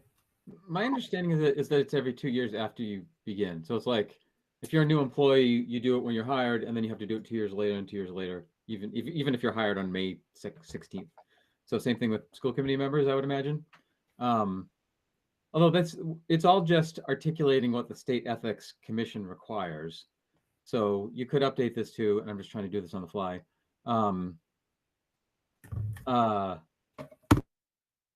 All current employees, including school committee members, must complete State Ethics Commission's online training as required by state law. Might be an easier way to say that, as opposed to just repeating what is currently in the state law. I don't, if it's an MASC wording, I think the way you just clarified that helps. I don't know if we.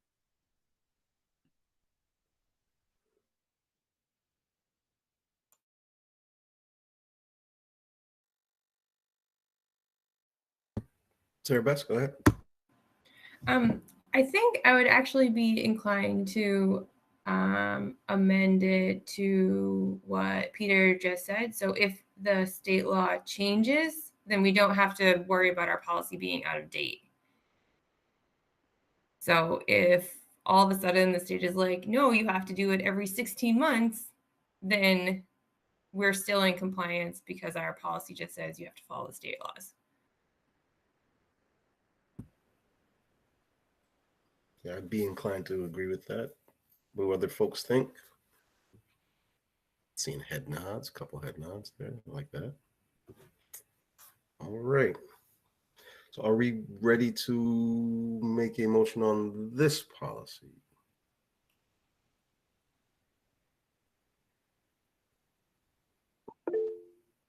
Peter, go ahead. I feel like I'm getting all the fun. I move to update policy GBEA as amended and presented. Second. Moved by Peter, seconded by Sarah Beth. Any further discussion? Not seeing any interest in further discussion. I'll take the roll call vote. Irv? Oh. Irv, aye. All right. Allison? Allison, aye. Jennifer? Jennifer, I. Peter? Peter, I. Sarah Beth? Sarah Bass, aye. Craig? Craig, aye. Stephen? Sullivan, aye. And Ben, aye. That motion also passes unanimously. Now we'll move on to the last policy, DFE, fiscal management and royalties. All right, we're cooking. So this is another really old one. I believe Jennifer took the point on this. We had Mark Terry, our counsel, review it. He suggested we replace it with the text provided. So this is another second read possible vote.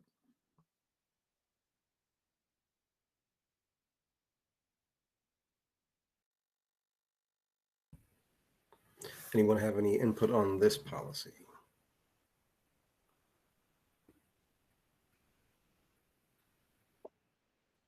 Allison. I move that we approve the policy DFE fiscal management royalty, not royalties, but with the amendment to correct the spelling of retention in the title.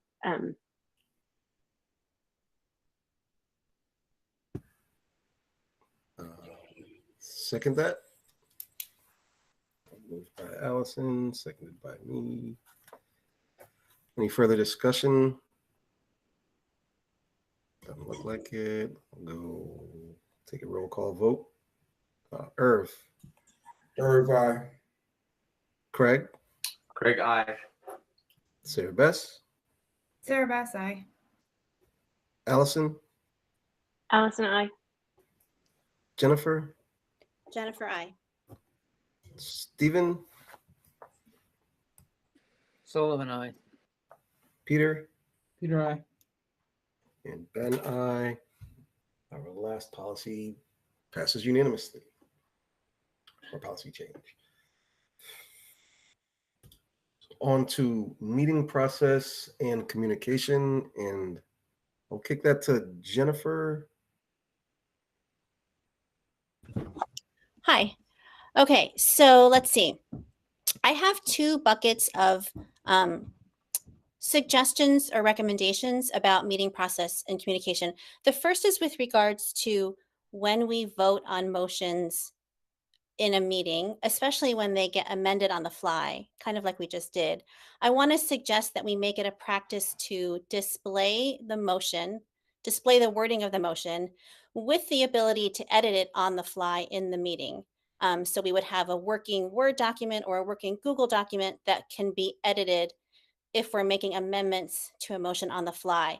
I bring this up because in our last meeting, two different news outlets misreported the motion that we approved in our last meeting, which was amended on the fly. And we were even confused, and it was confusing as to what we were voting on. So I don't think this is something that needs a vote or a motion. I just was hoping we could just discuss having a practice of displaying the text of a motion, especially if we're going to amend it on the fly.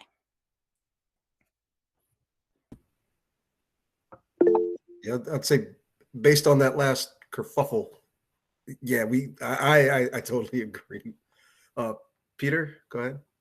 Yeah, I think it's a good idea. I think there's a couple of logistical things that we should watch out for.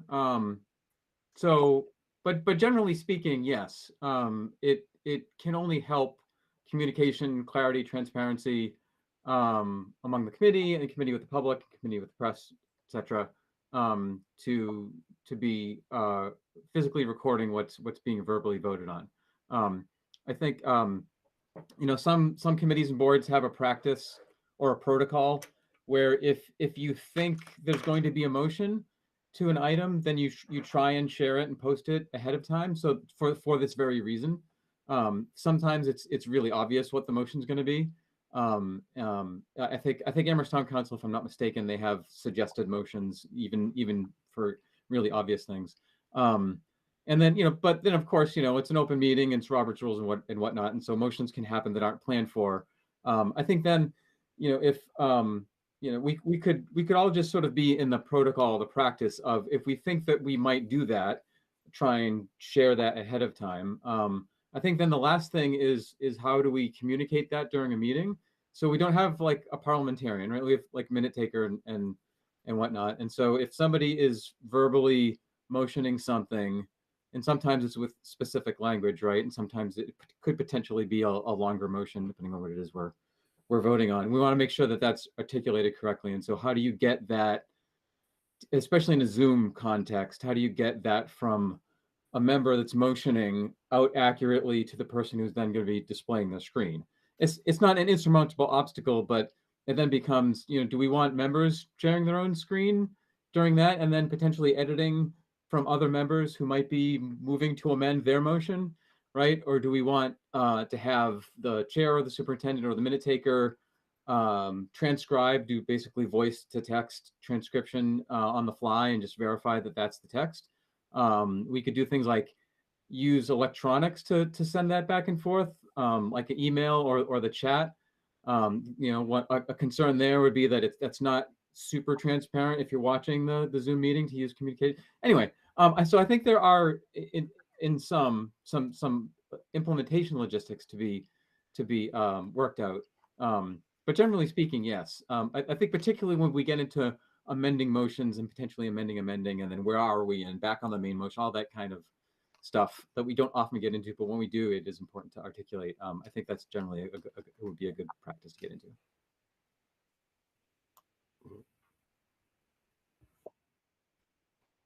Jennifer, go ahead. Yeah, I don't think we necessarily need to figure out the logistics tonight. Although I do think we should not use the chat to send to communicate much because it's not viewable to the public. But whether it's the chair or the person making the motion or the person suggesting the amendment or whatever, whoever's going to share like an editable document that can be edited on the fly, I think that's the kind of thing that we can just play it by ear and we'll figure it out as we go. As long as we just sort of all have an understanding that that's something we should do for ourselves and for the public to make sure everyone understands what we're talking about and voting on. Yeah, like having like a shareable doc we could just present when necessary. That would definitely be helpful, I think. Yeah, and I was gonna say we have time to probably work out logistics. Go ahead, Jen. So I have a different topic regarding meeting process and communication, but I just want to see if there's anything else about this thing about motions. Like it. So my other recommendation and suggestion is about public comment emails. So public comment emails, they're important for school committee members to see all of them. They're also intended for the public to see because they are being submitted. They're not just emails sent to the school committee. They're emails sent as part of public comment for a public meeting. So they're intended to be viewed by the public. So I believe our practice right now is that we ask people to send public comment emails to scpubliccomment@arps.org, and then there's one email address that's used for both the Amherst School Committee and the Regional School Committee. And my assumption, based on having lived this for however long we've had this process in place, is that the regional chair and the Amherst chair forward or compiles those emails into one document that gets viewed at that meeting.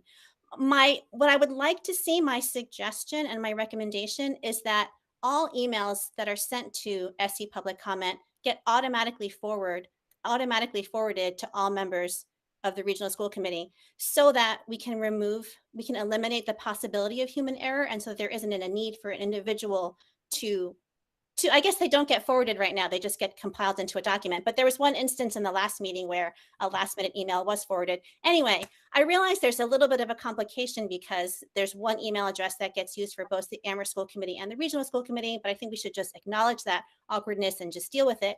I would love to see that auto forwarded so that nothing gets missed accidentally. I know that the Amherst Town Council has an automated process that all public comment emails get automatically forwarded to town council members. In addition, when emails are sent to the chair or to the school committee, that's to the chair or the school committee email address, not the SC public comment email address, that say public comment or where it's clear from the sender that they would like it to be public comment, I think we should include those as public comment, even if the sender didn't follow our requested protocol to send it to the SC public comment email address, because our protocols can be a little confusing and it can be a little bit, it's not terribly obvious where to go to get this information. So that's my next request, is that emails that are received by the chair or by the school committee email address that say public comment get included as public comment. And my third suggestion and recommendation is that public comments that are intended for a meeting that are not displayed at that meeting get displayed at the next meeting. So there were 2 emails that didn't make it into the last meeting that weren't displayed for the public at the last meeting that I think should be displayed publicly at a future meeting. They are in board docs now, but like if you attended the last meeting, you wouldn't think to go back and look to see if the attachments have been updated. So those are my thoughts. I'm happy to recap the 3 things. I'll just recap the 3 things. Automatically forward emails. Any email that's received by the chair or school committee members that says public comment, or that where it's clear that the person intended public comment, we would include as public comment, even if they didn't follow our protocol. And public comment emails that are missed for one meeting should get displayed publicly at the next meeting. Again, I don't think this is something we need to vote on. And this is certainly not part of the policy of public comment that we just talked about. I think this is more operational for our committee so that we can be as transparent as possible, both in terms of members seeing public comment emails and members of the public seeing public comment emails. So yes, I agree that public comments sent to the chair can be entered into public comment, right? That's a thing. public comment sent to the chair's daytime work email address or the chair's personal email address. I mean, that's way out of our protocol, and I it doesn't seem to me that that those comments would then be entered into public comment. Like actually sending them to somebody at their school committee email address, I think would be important. But I just want to add that one little caveat on, because that actually has happened recently. Like my personal email address is not for school committee business, I don't feel. Allison, go ahead. Yeah, I was going to build kind of related to that. I actually, having chaired 2 committees for 2 years, it's actually overall, I think, a big ask for the chair of any individual committee to compile all the emails in public comment and track which ones and be sure that the intention of the writer is that it should be displayed. And I think we have a policy, we just voted on it. We didn't say any email to any school committee. If they mention the word public comment anywhere in there, then we should assume it's public comment. That I think is policy, because our agendas state, you can argue that it's too many clicks to find out what the process is for public comment, but so maybe there's another way to do it, but it's pretty clear in there that this is the email address. When I was chairing 2 committees, and what I continue to do in this other committee is, if it does come in, I respond to the individual if I have time and say, did you intend this for public comment? If so, please submit it to the public comment email address. And 9 times out of the 10, people respond and do so if that was in fact their intention.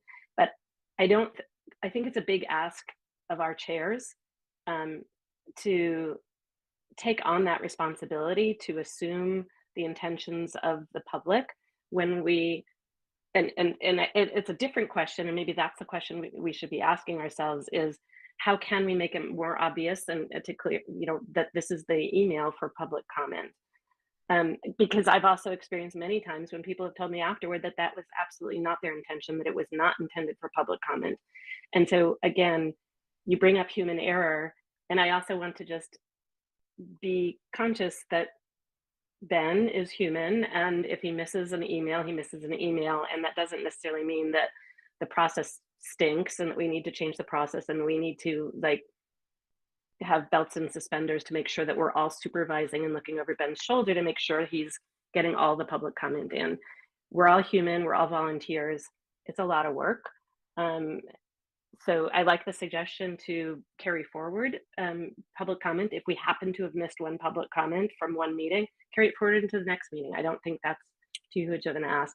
But I think the bigger question is not to do all the things. The core problem is that you're raising, Jennifer, is that you want the whole committee to have that same visibility that the chair does to what the public comment is before it gets posted. And we want to sort of make it easier for that to happen. And I would argue that there might be a solution that's similar to what the town council is using, that is automated so that the chair or the clerk of the town council doesn't have to manually open every single freaking email and copy and paste that into a document, save it out to PDF, and then send it to Sasha to have her post it to Board Docs, unless you happen to have the time to log into Board Docs and upload it yourself. So I think that we're asking a lot already of our chairs, and to ask them to make all these assumptions and check multiple email addresses and do all that is a lot to ask of them. And I welcome the idea to figure out a way to make this more efficient and make it more open, but I'm not sure that that's the right solution. Peter, and then Jennifer. Okay, so to kind of break it down into the 3 asks. So public comment, if we know that it came in as public comment unambiguously and it didn't make the meeting deadline, should be shown at the next meeting. Yes, I don't think there's any disagreement about that. I haven't heard any disagreement about that. Knowing that people are human, and Ben and Allison, whoever's chair, will do the best they can, and sometimes unintentional mistakes are made. But when they're pointed out, we can post those comments. Anyway, I think that's not too controversial. The other one, yeah, it would be great if when a public comment came into a public comment email, it got automatically sent. I would like that so that all members can see it immediately. I would like to offload that administrative burden from Sasha, who I'm sure has better things to do than to copy and paste and send emails around. It does get a little confusing, right, with the setup of our districts where we have the Amherst School Committee and the Regional School Committee and the Pelham School Committee, and what public comment is sent to where. I don't know how I feel about one committee getting all the public comment from another. That's definitely and specifically and unambiguously intended for one committee. I don't know. I think that's open for debate. Like, is the ARP structure of our districts confusing enough that we just bite the bullet and we just say ARP's public comment or SC public comment, and we just all see each other's, or do we try and break it down between ASC public comment and RSC public comment and PS? I don't know. But for sure, like if we can work that out, and that would also eliminate some of the burden off the chairs. I guess I tend to agree with Allison and Ben about the what happens when public comment gets sent directly to the chair. One, it has to be unambiguous. It can't just be like, you're pretty darn sure this was meant for public comment, and so you forward it on or post it. Because it only takes one mistake, and then someone feels really upset. And that's the cost benefit of having a defined procedure, right? Is that if you don't follow the procedure, then it doesn't get posted as public comment. But if we're too loosey-goosey about trying to make assumptions about intentions, then we're going to make mistakes. And I think the thing that supports the idea of having a defined procedure is that this isn't the only way to make public comment, right? You can show up at the meeting, you can send text and voicemails as we've just seen. So it's not. I don't think it's unnecessarily obtrusive to have a procedure that we follow. Yeah, I can stop there.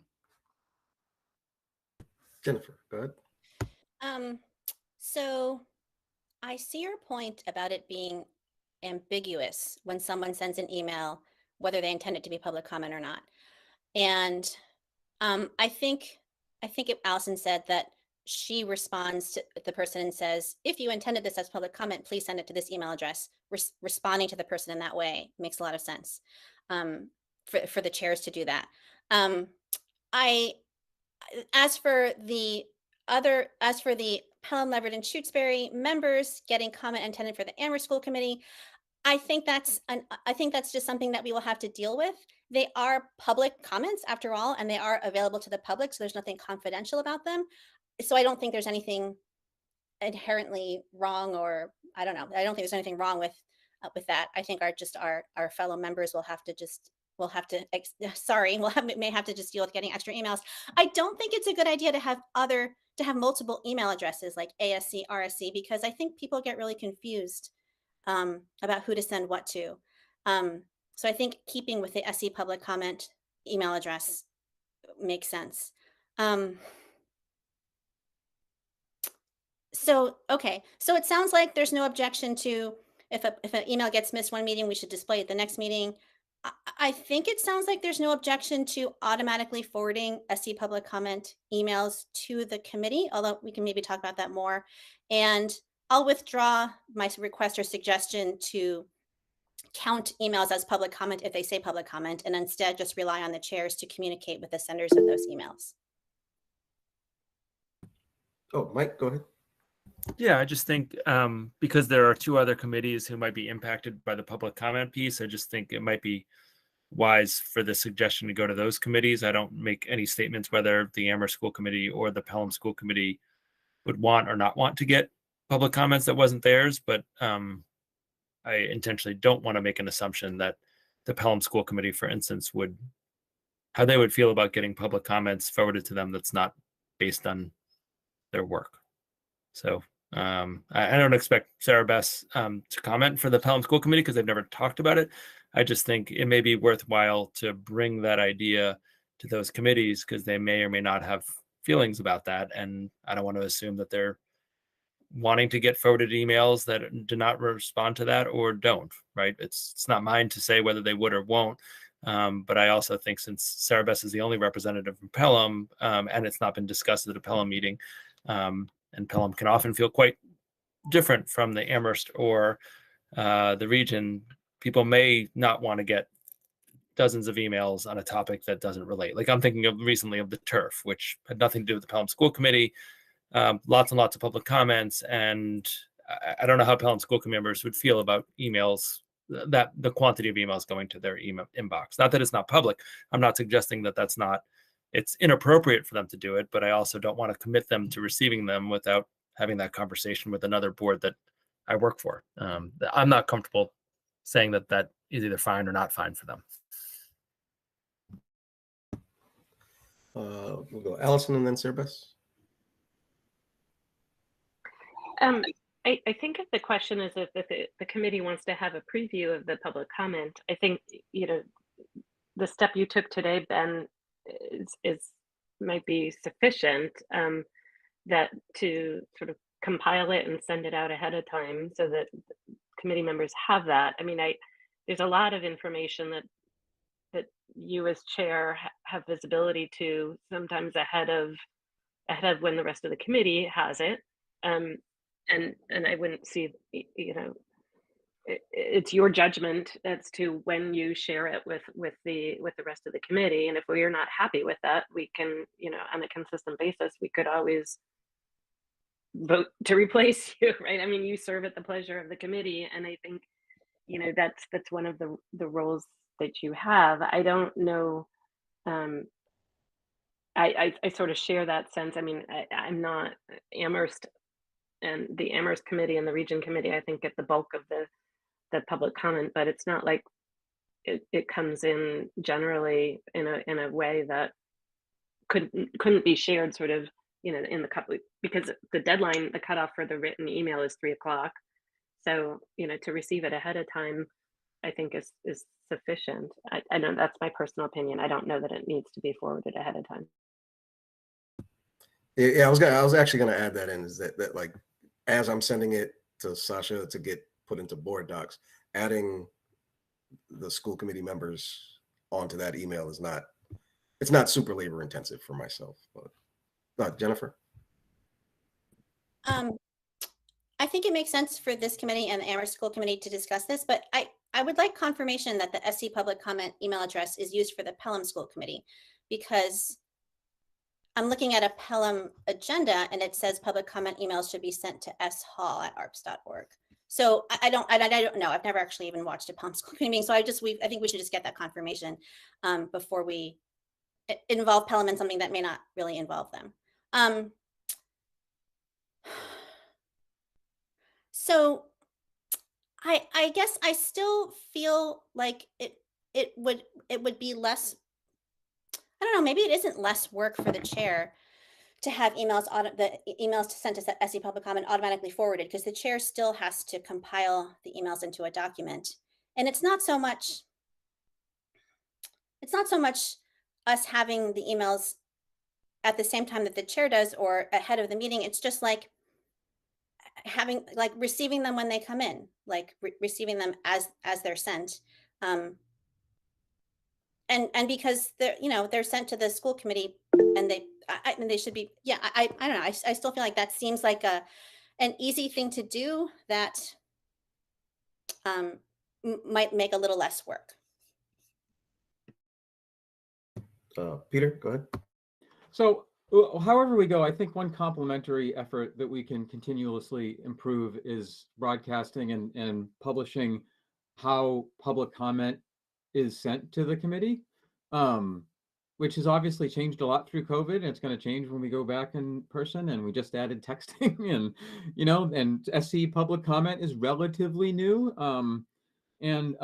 So for sure there are opportunities to continuously improve that, whether we post that somewhere more prominently on board docs or arps.org or whatnot. As a sidebar, this does highlight the fact the school committee has no parliamentarian. Like, we have no clerk. And I'm looking in particular at Chair McDonald here, who chaired 2 committees through more than 100 meetings through a year of COVID, and like understanding all of that administrative burden. And the other boards, like the Amherst Town Council, does not have to deal with. I'm not saying the Amherst Town Council chair doesn't do a lot of work. That's not what I'm saying. But they have a dedicated clerk that takes care of a lot of this stuff that our superintendent and our chairs do. So this is something we're always trying to bump up against, is that this is a part-time volunteer gig for us, and yet we're continually trying to expand the service.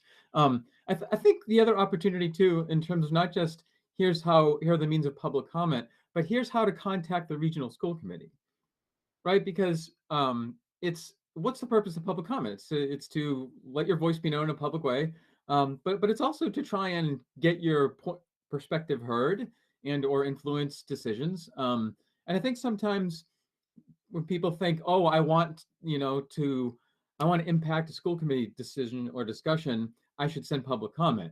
When really, if you sent it to the school committee email, that oftentimes that's a better way, because there's no length, and we can read these at our leisure, right? And so I think but anyway, communicating that option is available as a voice to share with the committee is just another opportunity alongside how to contact the committee. Well, here's if you want to do public comment. Here's if you want to just send us a message, and articulating that. I guess we'll have to see what Pelham and Amherst think. I mean, if we can do it without bothering other committees, having something that's unambiguously sent to an unambiguous address like SC public comment, having it automated, if that saves the chair and it saves Sasha work, why not? But for sure we need to work out the logistics on that. Jennifer? Just one other thing I wanted to mention was that I talked briefly with Athena, who's the clerk of the town council, about the online form that she set up on the town council website for public comment. And she said it was pretty easy for her to set up, and all those messages that are submitted on that online form get automatically sent to all town council members. So I don't know, we don't have an online form, and I'm not necessarily suggesting, or maybe that, I don't know, it's just another data point that it is automated for the town council.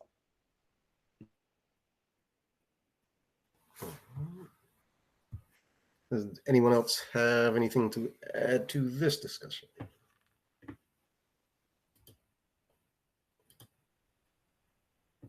All right, so we can move on to future agenda planning. Do you have the document to share, Mike? Yep. Give me 1 second and I'll get it up.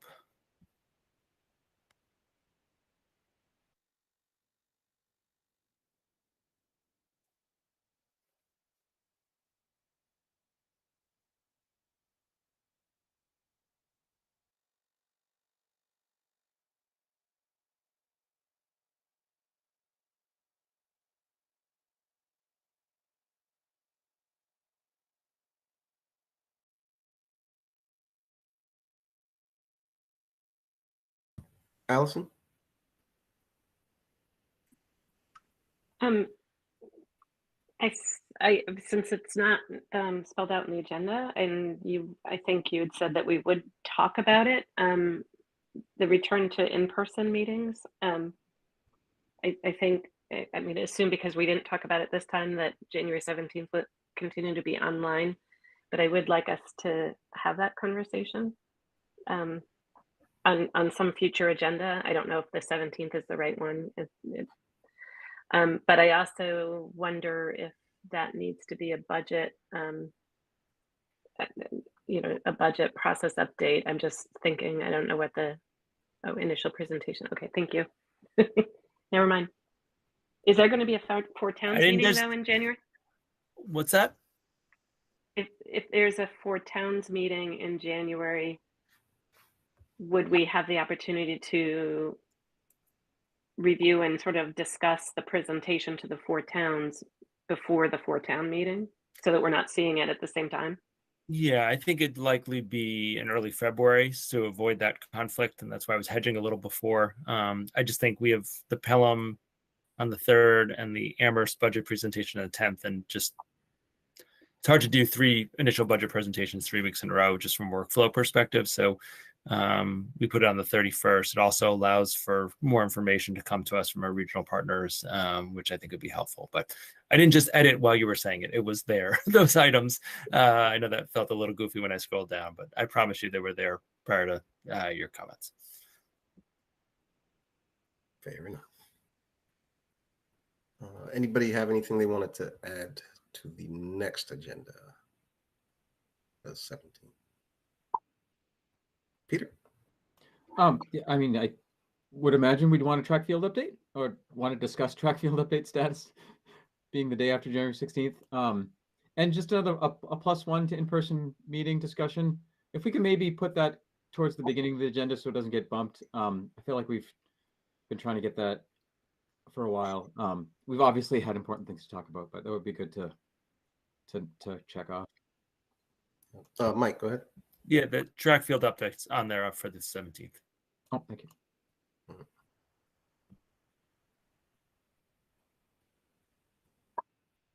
Stephen, go ahead.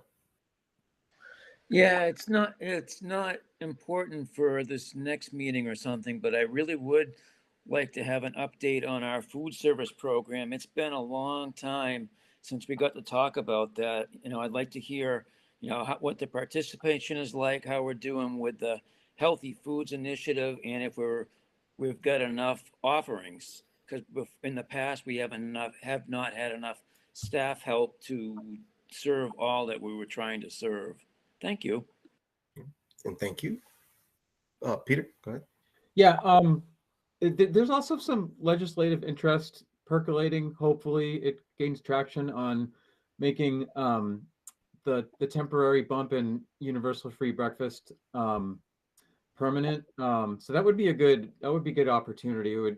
I've heard anecdotally from some staff about what a huge impact that is in terms of participation rates. So that would be, two birds, one stone. That would be a good opportunity to discuss that.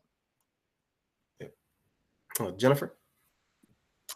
I thought at some point we had new courses at the high school on tonight's agenda, but maybe that got pushed off for some reason. But is that something we're going to hear out in January?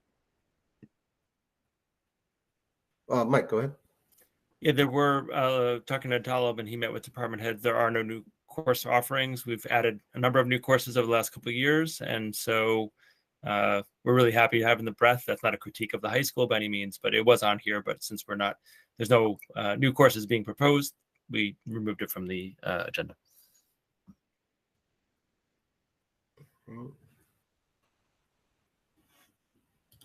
And anyone else have anything to add or anything else they want to talk about at future meetings? All right, then we will move on to accepting gifts. We have a gift here. Does anybody want to read that? Allison, go ahead. I'll read it.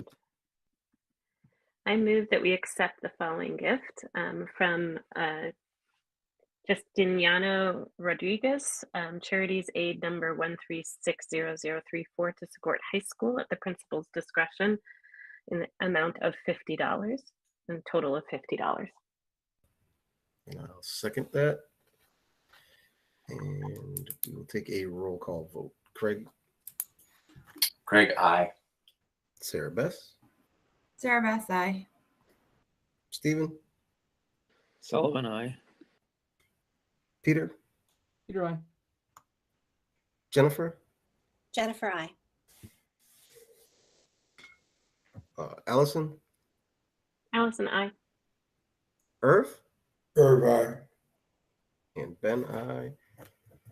Passes unanimously. So, I'm going to try to squint and read this part.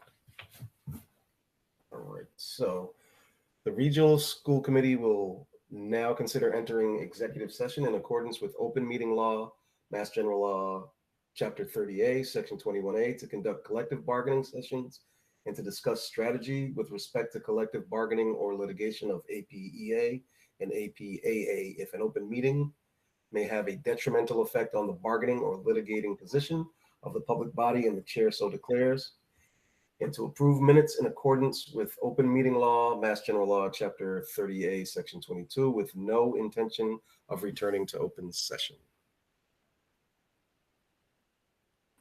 Second. Sarah Bess. So moved by me. Seconded by Sarah Bess. And take a roll call vote. Irv, Irvine, Craig, Craig, I. Sarah Bess, Sarah Bass, aye. Stephen, Sullivan, I. Peter, Peter, I. Jennifer, Jennifer, I. Allison, Allison, I. and Ben, I. Passes unanimously, and we are almost in executive session.